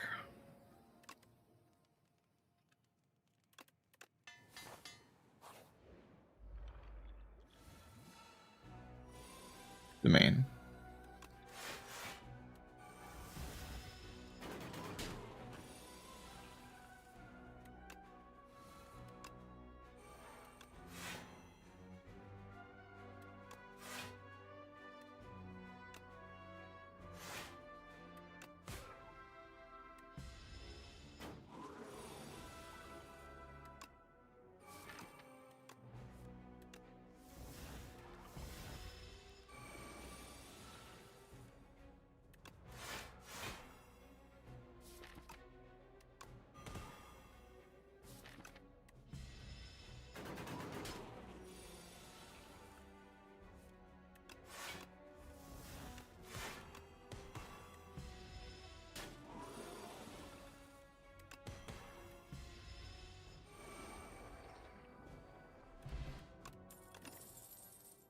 Ceasing Top, that's definitely going to play in this run.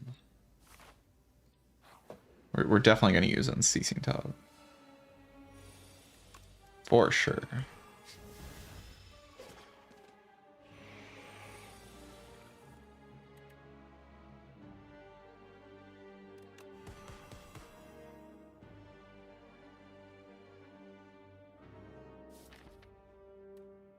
Would have appreciated a Brightest Flame draw this turn. I won't complain too much though.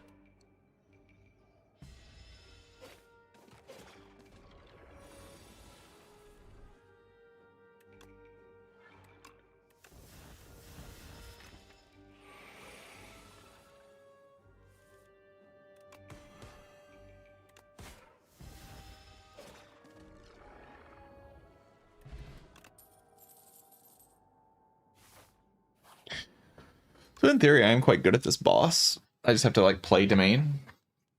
If I just play Domain, my deck should just win. I just play my powers, GG. I can have problems if for some reason I'm not able to play domain because of like early damage. But I'm overall not too worried about it.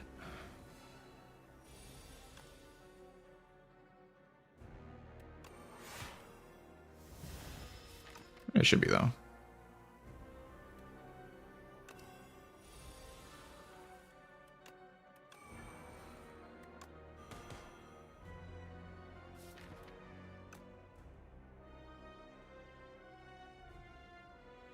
Going defend here is quite good. I take a lot less damage, but...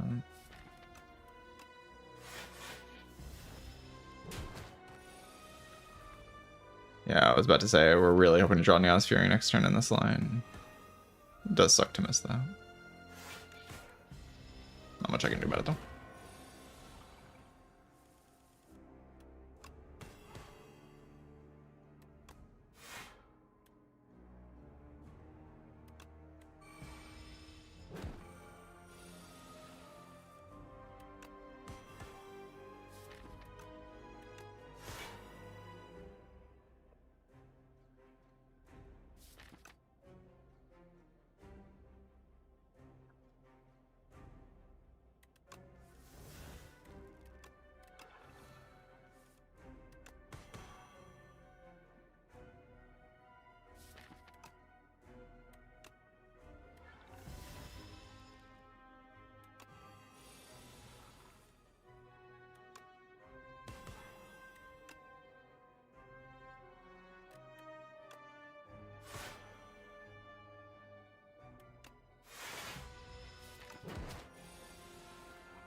All right.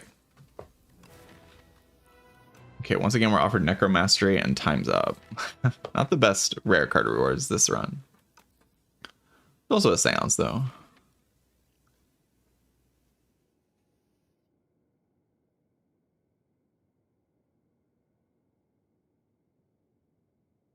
Seance, I guess, maybe is okay.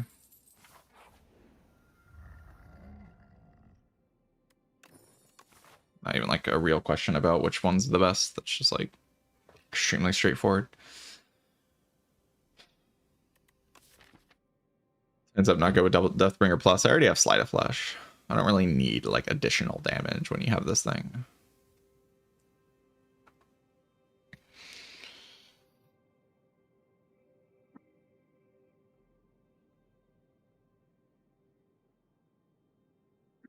Sleight of Flash will just kill everything for me.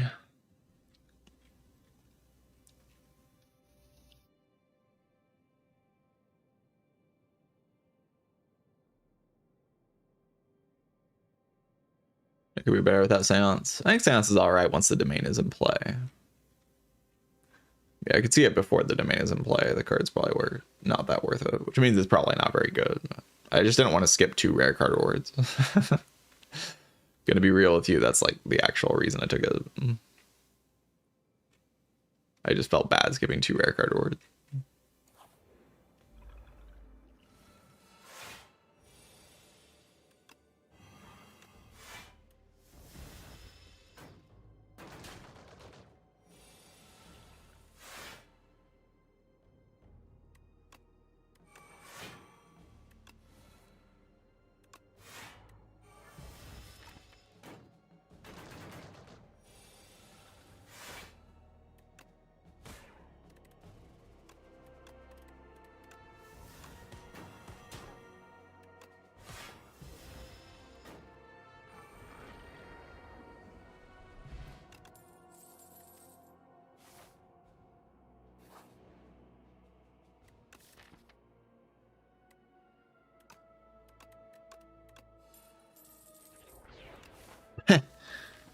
Sure, buddy.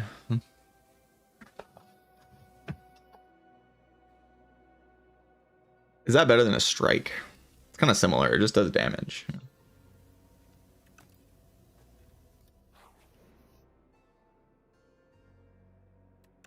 Die for some money. Just take a debilitate or take a relic. Relic Spire, right? Yeah, that's pretty good. I also get gold for that option as well.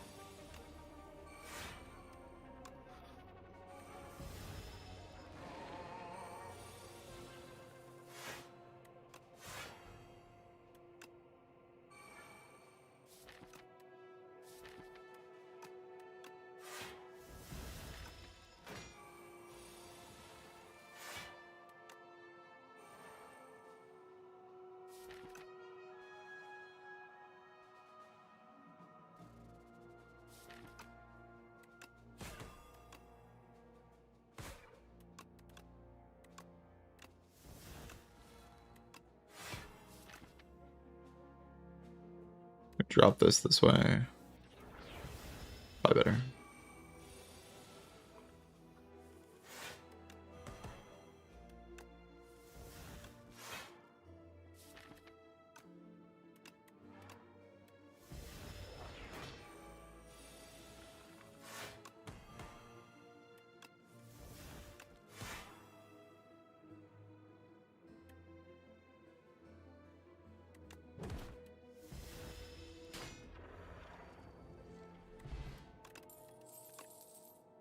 Wind.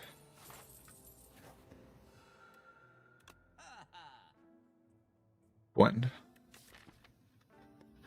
I don't know if I need 2 friends. 1 friend's already kind of like, you know, it's kind of a decent amount of friends.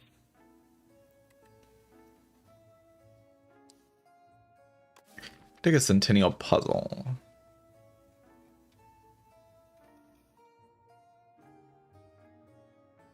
More the merrier. I guess I could see it. I guess I could see more friends. Like, what's so bad about more friends, you know?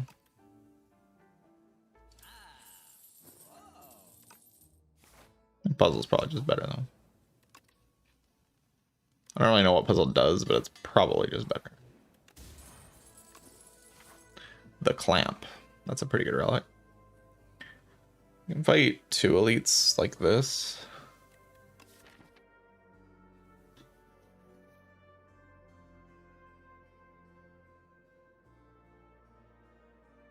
One AoE fight. I mean, once I get the cards in play, I can play Deathbringer, but like, what if I fail to put the cards in play? Pretty hard to fail to put the cards in play, to be honest.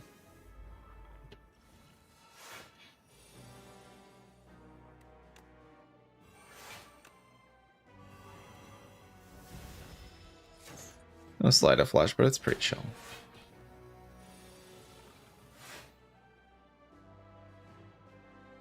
Like Domain Deathbringer again. Exhaust every bad card in my whole deck.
Putrefy, Undeath.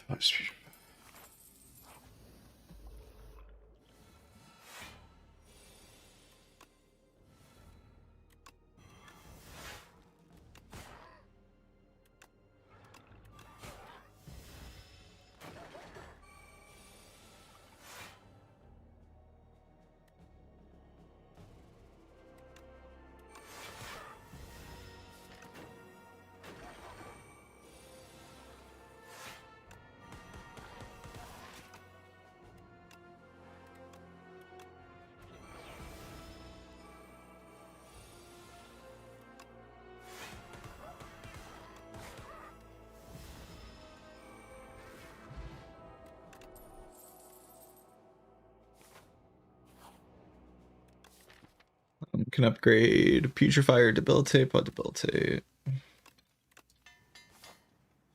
Do I fight this elite? I don't have to.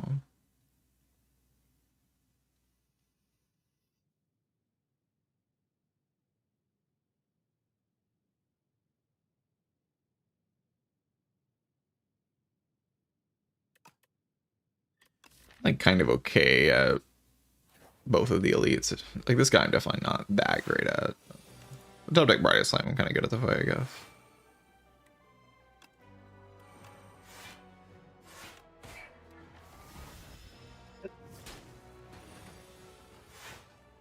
That's pretty true. Top decking Brightest Flame, kind of good.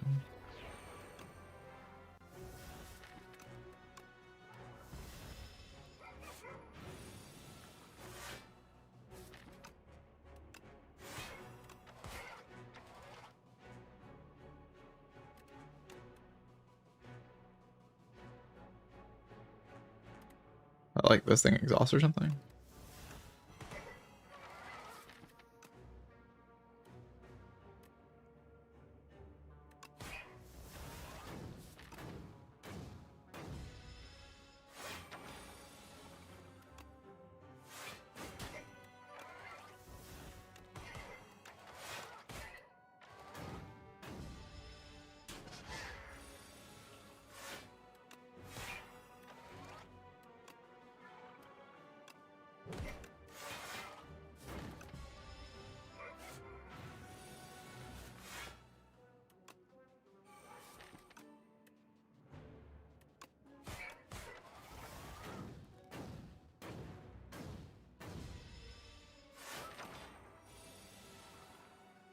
No, 50 damage. 25 damage.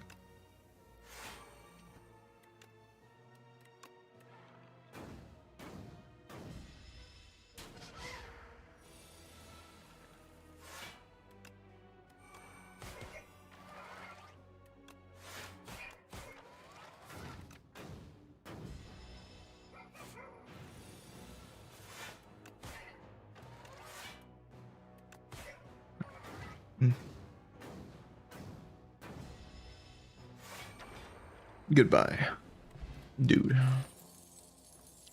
Bone flute with the poke. Holy. You know, I'd rather not give up anything. Upgraded uncommon power. Like one of these. Because most of those cards are pretty good. Second Sleight of Flesh. Macabre. Macabre is pretty good here. I'm just gonna do a second Sleight of Flesh, might as well deal a billion trillion damage. I should just kind of win passively here.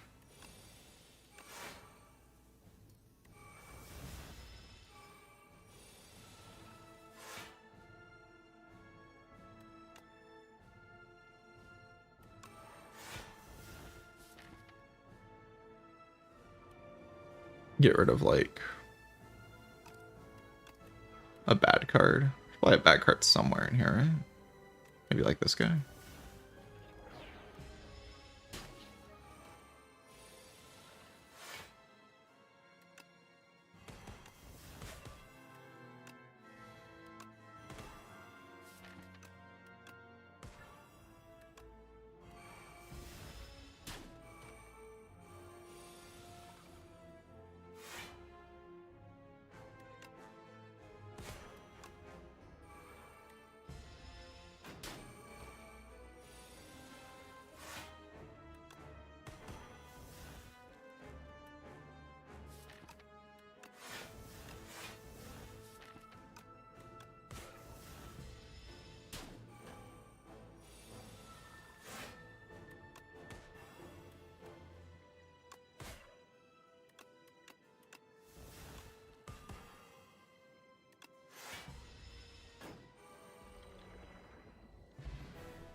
know why I really played that card. But it's fine.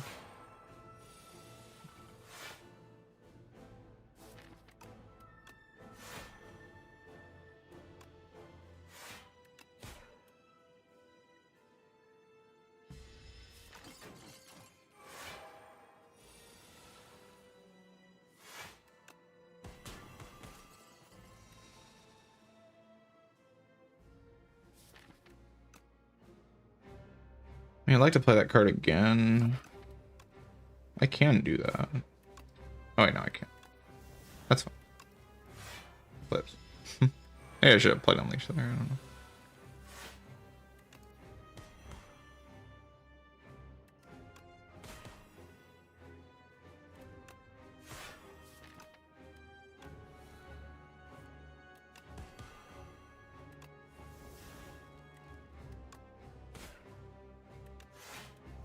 GG.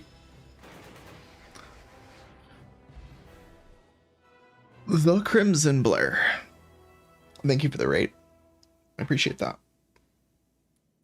You joined as soon as I won.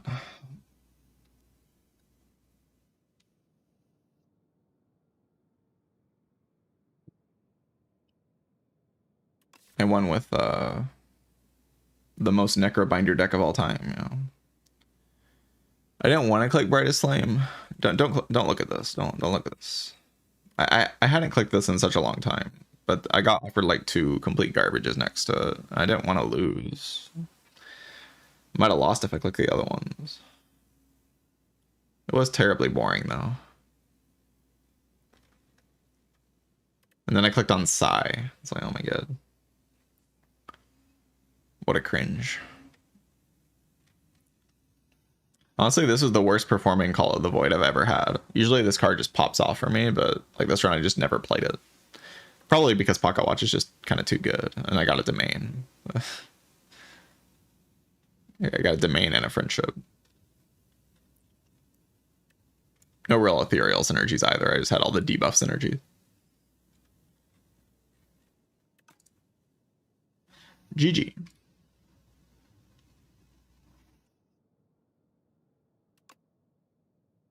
I'm now clicking Niao's Torment every run. This is the new thing, I guess, because this card's just good. Amazing. It's not that good. It's not like broken or anything, but it's pretty good.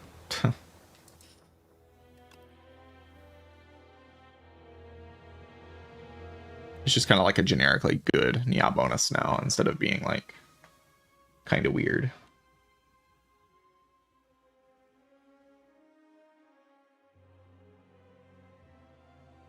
You can also see that I've started a new way of rotating, the correct way to rotate, where you go from Ironclad to Regent.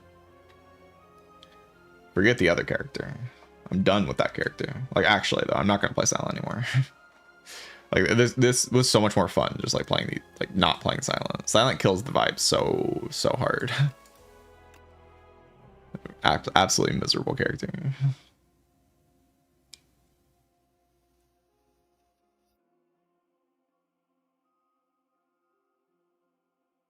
Bex and Choose a Rare. I still think Choose a Rare can be like okay on Clad, but it's like bad on everyone else, so it's not a great option. I guess maybe Necrobinder could click it like justifiably, but it's not good on Necrobinder. It's just like you could click it. The other characters, it's pretty hard to click. Silent could click it because she's Silent, but I'm not even gonna like think about Silent when I'm addressing what the characters can do anymore. I'll leave Silent to the other players.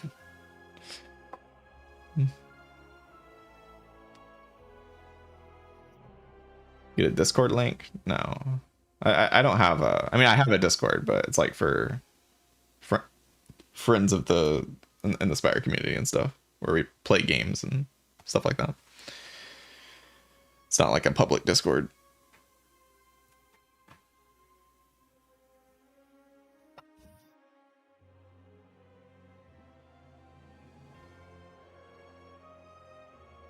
I don't like Necrobinder all that much either. If I was to jump another character, it would be Necrobinder, but I don't like. I actually do appreciate some of the play patterns in Necrobinder. Like there are some enjoyable play patterns in Necrobinder. What's wrong with Silent? Literally everything. Everything.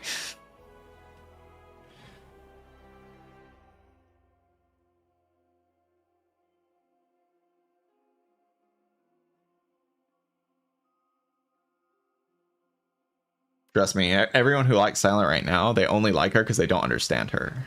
You'll get to the point. You'll learn eventually. You'll keep playing the game, and eventually you'll learn that that character is an abomination that does not need to be played. We should all just not play the character out of protest for the cringe.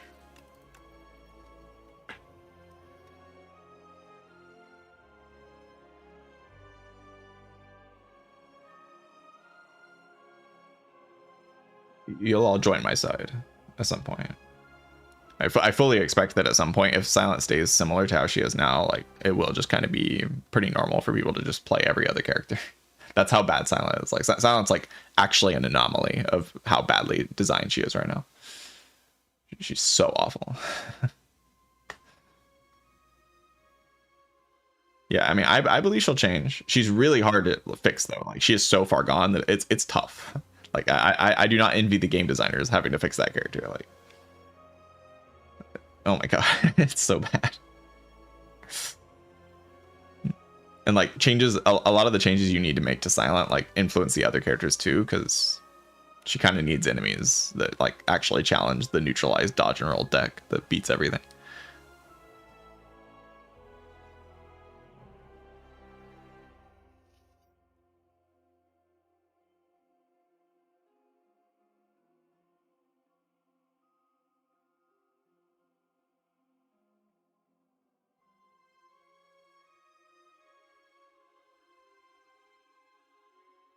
Yeah, enemies with the artifact would be something. Maybe one of the alternate acts can have like a lot of artifact enemies to punish debuff decks in Act 1 or something. That, but like, again, that also inadvertently hurts Necrobinder. A lot of the ways you can nerf Silent would also nerf Necro. Like, you add a knob to Act 1, Necrobinder is like freaking dead. Like, Silent kind of needs a knob, but Necrobinder is just going to get freaking owned. But it'd probably make Necrobinder more interesting as well, to be honest.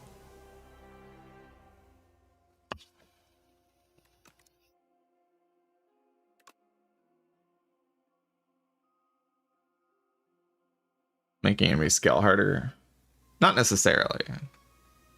Just like punishing playing skills and like playing powers and skills specifically. Like, making Silent actually have to like play attacks would be a good start to fixing that character. Yeah, Talisman is very good. Yeah, I don't know if I'd say it's incredibly broken, but it is good. This is a good Nyabo. Yeah, more enemies applying frail, more enemies with like unique debuffs that punish what Silent does. Mostly because like the way Regent is strong is just like a lot of fun. The way Ironclad is strong is a lot of fun right now. Defect has some work to do for sure, but Defect's also probably the weakest character, I think. So it's like okay that, and Defect's still very strong, but probably the weakest. But like the way Clad is strong is like really fun to play sometimes. The way Regent is strong is just a blast. Like, you play these broken Regent runs, but like the cards are really fun to play with. Because you're at least doing big number things. You're like doing crazy combos and stuff. Silent's just like really, really strong. The strongest of all the characters. And the way she is strong is really generic. Like, she's just like, I just outvalue everything. Like, I have a footwork and the enemies can't touch me. And that's a very unfun way to be strong. Like, if you're gonna be like that, it'd be better if you're weak, because then you're like Silent, but when she's weak is a very fun character. Like, Silent is a really interesting character when she's weak, because she is very generic. Like, she just like kind of uses generic stat stuff. So like, when she's like having to fight the game really hard, you have to get desperate and pick really bad cards, and like it gets very interesting. You would see this in Spire 1. Like, interesting Silent runs were very fun to play because her micro would get very complicated when you actually had a like complicated deck. The problem was like, and it is, that if she just outvalues everything with very little effort, you just kind of build these generic value engines that destroy the entire game. That are very just generic. Like, that's the word for them. There's nothing fancy or interesting about them. They're just like, I have this weakness, I have dexterity, I win. Yeah, which isn't fun.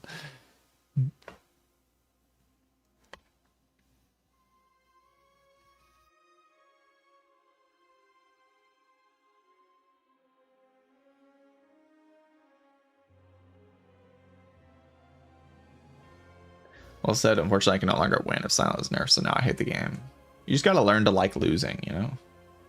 Losing is fun.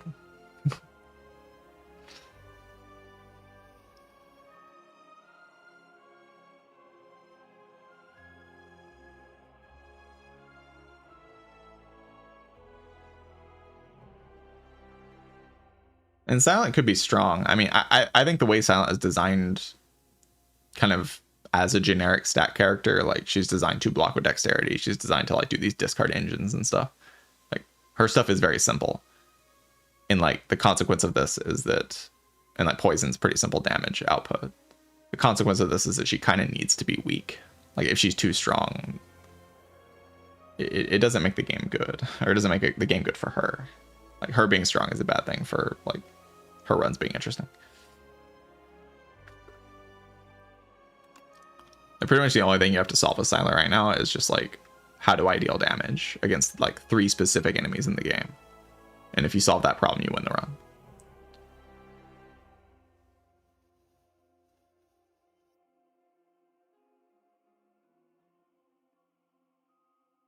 Which isn't very fun.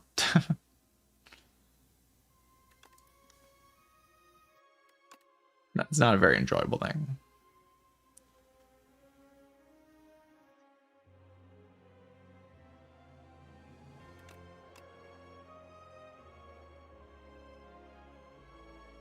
This drum was so clean. It was just like chill the entire time.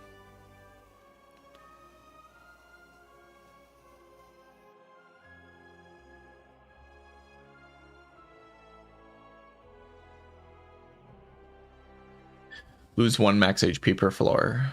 The storybook. Lose 1 max HP per floor. Add the most broken card you could possibly imagine to your deck. Is that worth it?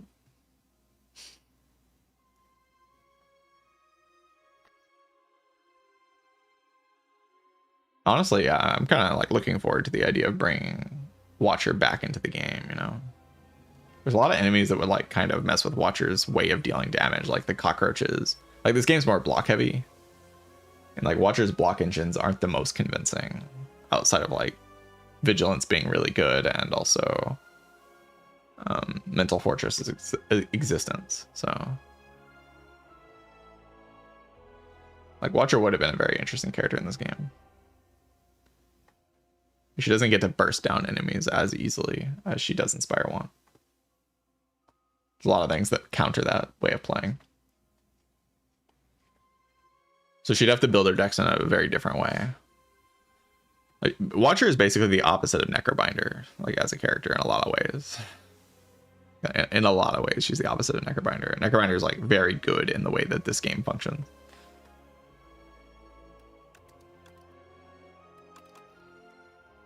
Like Necrobinder and Silent. I love the Skulking Colony. I like actually love this enemy so much. I didn't really like this enemy very much, like before the patch, but now I love this enemy. He just be dancing on you. It's actually epic. Like the difference between like an enemy that just sits there and attacks you like without moving, and an enemy that's like actually dancing on you while killing you is like, it's incredible. I kind of want Skulking Colony to go back to like the old patch where it was like really hard to deal with. Just to see like this enemy that's just dancing on you while just murdering you, like it'd be great. Like you're just getting destroyed by this like dancing enemy. It's so funny.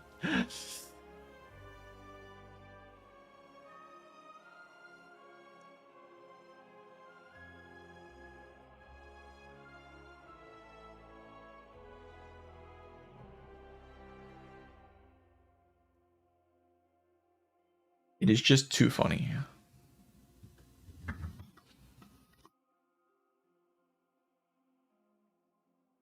Oh, Buff Days Colony? Yeah, I think it was. I think it was probably too strong, honestly. It was kind of warping the game in an unfun way a little bit with how strong it was, but something closer to that. It's too weak now, but you know, it's still one of my favorite enemies now, just because of the animations being very funny. Mechanically, it's kind of an okay fight too. Probably my favorite Act 1 elite in the underdogs. Mechanically. Because like Gardeners are kind of boring, and like The Teriel's just a complete loser. 75 HP elite.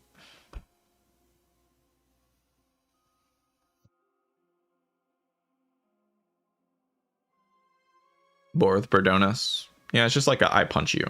It was a little bit better before they like nerfed its HP. But now it's just like I punch you and also I die because I don't have HP.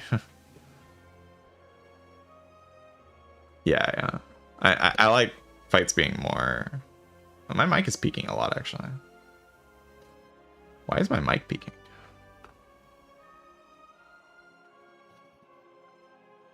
Interesting. I'll try to talk a little quieter to prevent it from peaking. I didn't like change any settings, but I just saw it was peaking. But yeah, Byron is not a great elite. The Byron bird.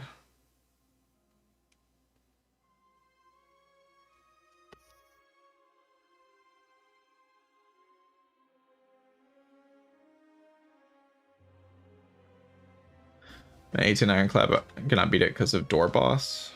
This is someone in YouTube chat.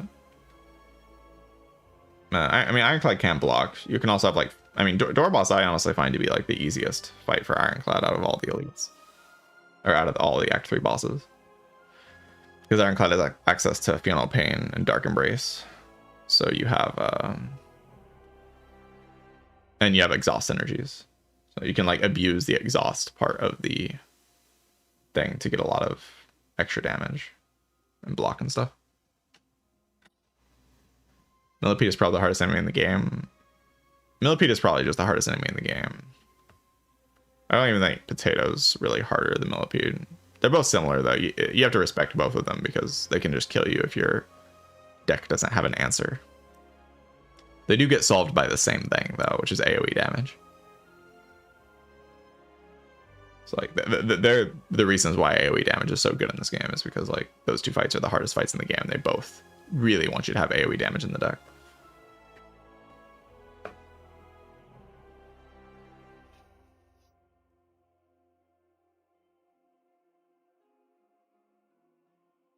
Potato is the frog parasite because it looks like a potato.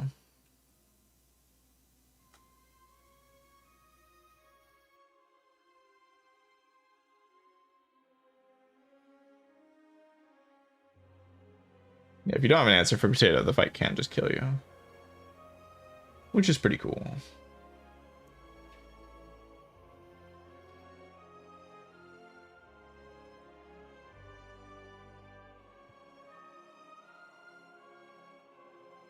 Man, this is not the run I just played. I played this run. Potato is frog parasite.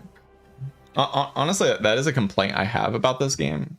It's like the elite names are worse than Spire 1, right? Do we all agree with that? Like, we have Gremlin Knob, the Lagavulin, the Sentries. You know, in Act 2 we have the Slavers, Gremlin Leader, Book of Stabbing. Like, it's just like very simple, easy to remember names. In this game, it's like Phantasmal Gardeners, Skulking Colony, Infested Prison. Like, who even remembers this name? You know, Intimancer's like okay, but feels like a ripoff of Reptimancer and way worse than Reptimancer. You know, Mecha Knight, Night Gang. Like, I don't know. It's all just kind of universally worse than Spire 1, I feel. I don't think that's bias as well. I think it's just true. Like, Spire 1 just had better elite names specifically. I think like the hallway fight names and the like boss names are fine in this game. Like, these are all fine, but especially the boss names. The boss names are pretty good. But the elite names, I don't like very much overall. You definitely use some work on the elite names. Like Phantasmal Gardeners, like, I get their gardener eels, but I don't know. Yeah, Vantum. Like, the boss names are great in this game. They're really good. They're probably maybe even better than Spire 1's boss names. Spire 1 had pretty good boss names though. But like the elite names are pretty bad.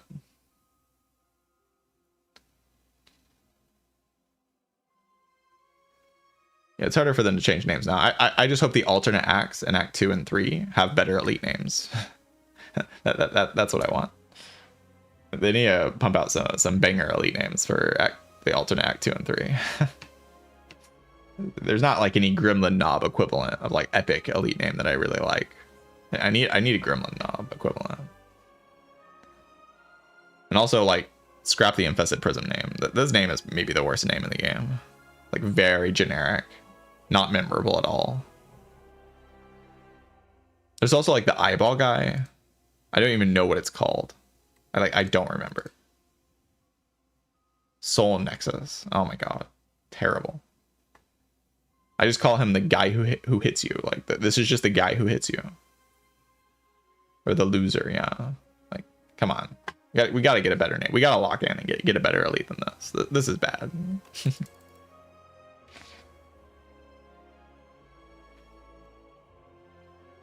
It's very forgettable and generic. And yeah, one of the turns that hits you for 10 times 4. Like that's all I can really say about it.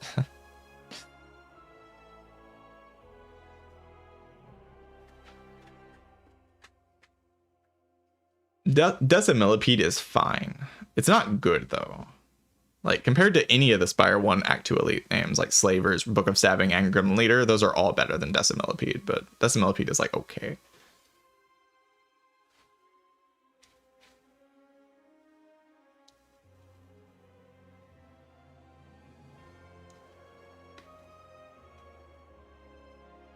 Like even Act 3 in Spire 1 had like the giant head, the Reptomancer, and the Nemesis. Those are all good.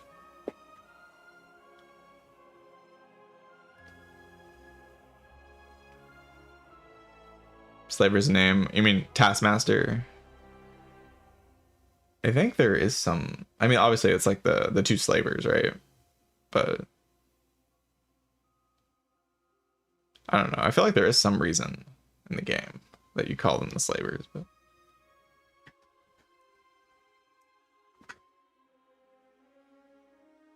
yeah, I'm thinking there is some reason. But there is like there's obviously 2 slavers and a Taskmaster. And Taskmaster is like the elite enemy. The elite class enemy of those 3, even though it's the easiest one. I always found that funny. Like Taskmaster is the leader of the bunch and by far the least threatening guy out of all 3 of them. In that fight, at least.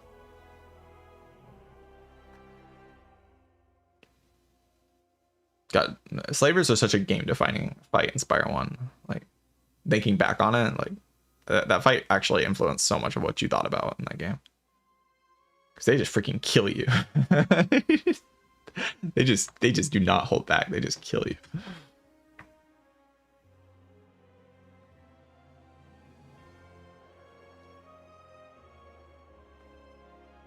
I mean, all the Act 2 elites in Spire 2 kill you. Or Spire 1. Like the great thing about Act 2 and Spire 1 is like all the elites they just go after you. They don't hold back. Book of Stabbing is like, die. Gremlin Leader is like, oh, you can't kill my gremlins? Die. Slavers are just like, okay, you can't do anything? Die.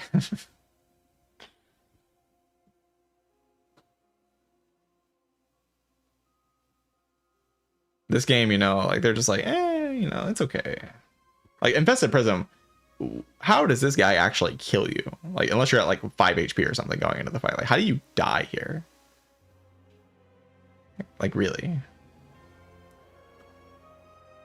Like, your deck can be whatever it wants to be, you know? Like, you're not going to die to the Prism. You're not going to die to the Entomancer. I don't think I've ever seen anyone die to him. Maybe someone who's at like really low HP going into the fight, but like never like I walk into the fight with a deck that's bad against Infested. Like, what does it even mean to have a deck that's bad against Infested Prism? Like, what does that even mean? Like, that doesn't even mean anything, right? That, like, to me, that is what is so important about elite design. Elites have to say your deck has to meet these credentials to like win the fights.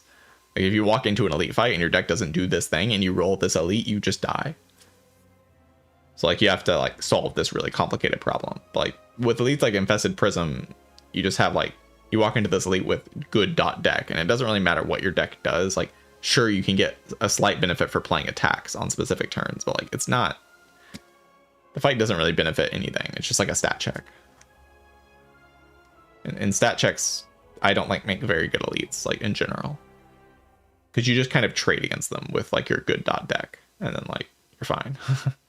You don't even have to like solve a problem. You just have to build a deck that has enough output to get to that point in the game, and then you take your 10 damage and get your relic. Like that's pretty boring compared to Spire 1 elites, where like Book of Stabbing is like, if your deck doesn't do this thing, I will just kill you. You know, Grim Leader's like, if your deck doesn't do this thing, I will just kill you. They just kill you. Like they just end your run if you're not meeting their credentials. Like if you don't do the thing you have to do against those fights, you just die.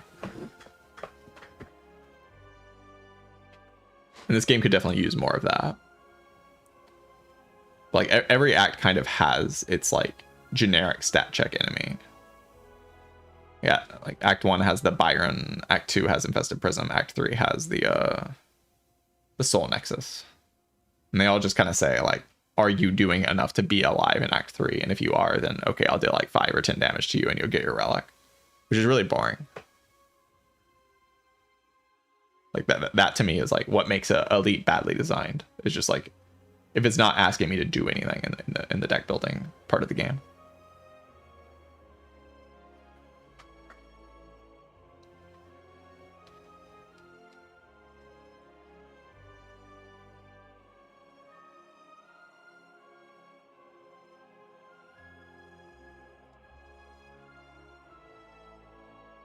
Soul Nexus is a good name. I think Soul Nexus could be like a fine name if the elite was actually memorable. It's more that the elite is, or the name is attached to like an elite that's very not memorable. Is the main problem with Soul Nexus. Like Giant Head at least was very memorable. You're not going to forget about Giant Head or forget Giant Head's name, right? Like you're going to see Giant Head and that's going to be like, okay, this elite exists and I know its name is Giant Head. You're never going to forget about it. Like Soul Nexus like routinely gets forgotten about because it's very boring. It's the end of stream. I might end stream. I'm very tired. I did not sleep very well. Might like take a nap and then stream again, or just stream a long time tomorrow. I did stream like 8 hours yesterday, like 7.5 hours, 8 hours,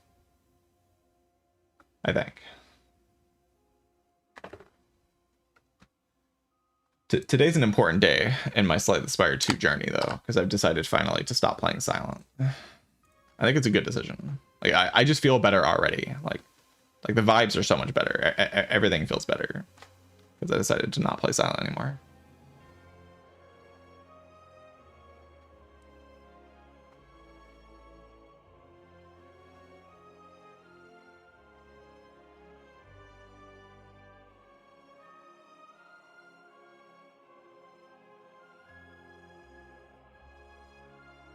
Okay, entire art design. Yeah, I find the eyeball very generic.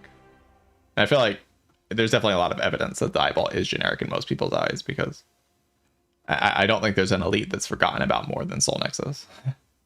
Like if there's an elite that's forgotten about that people just don't remember that they exist, Soul Nexus is definitely #1 in that category. And people just being like, wait, who's that?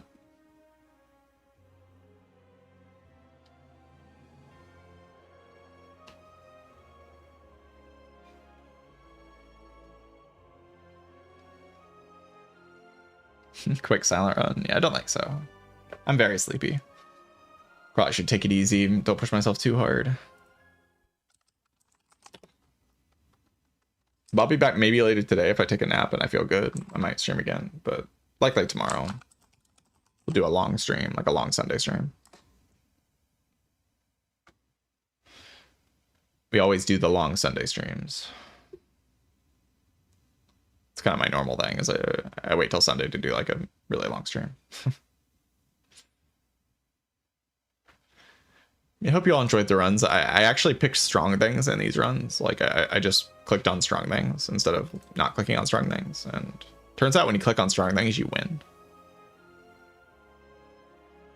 Are we rating Jason? Yes, we're rating Jason.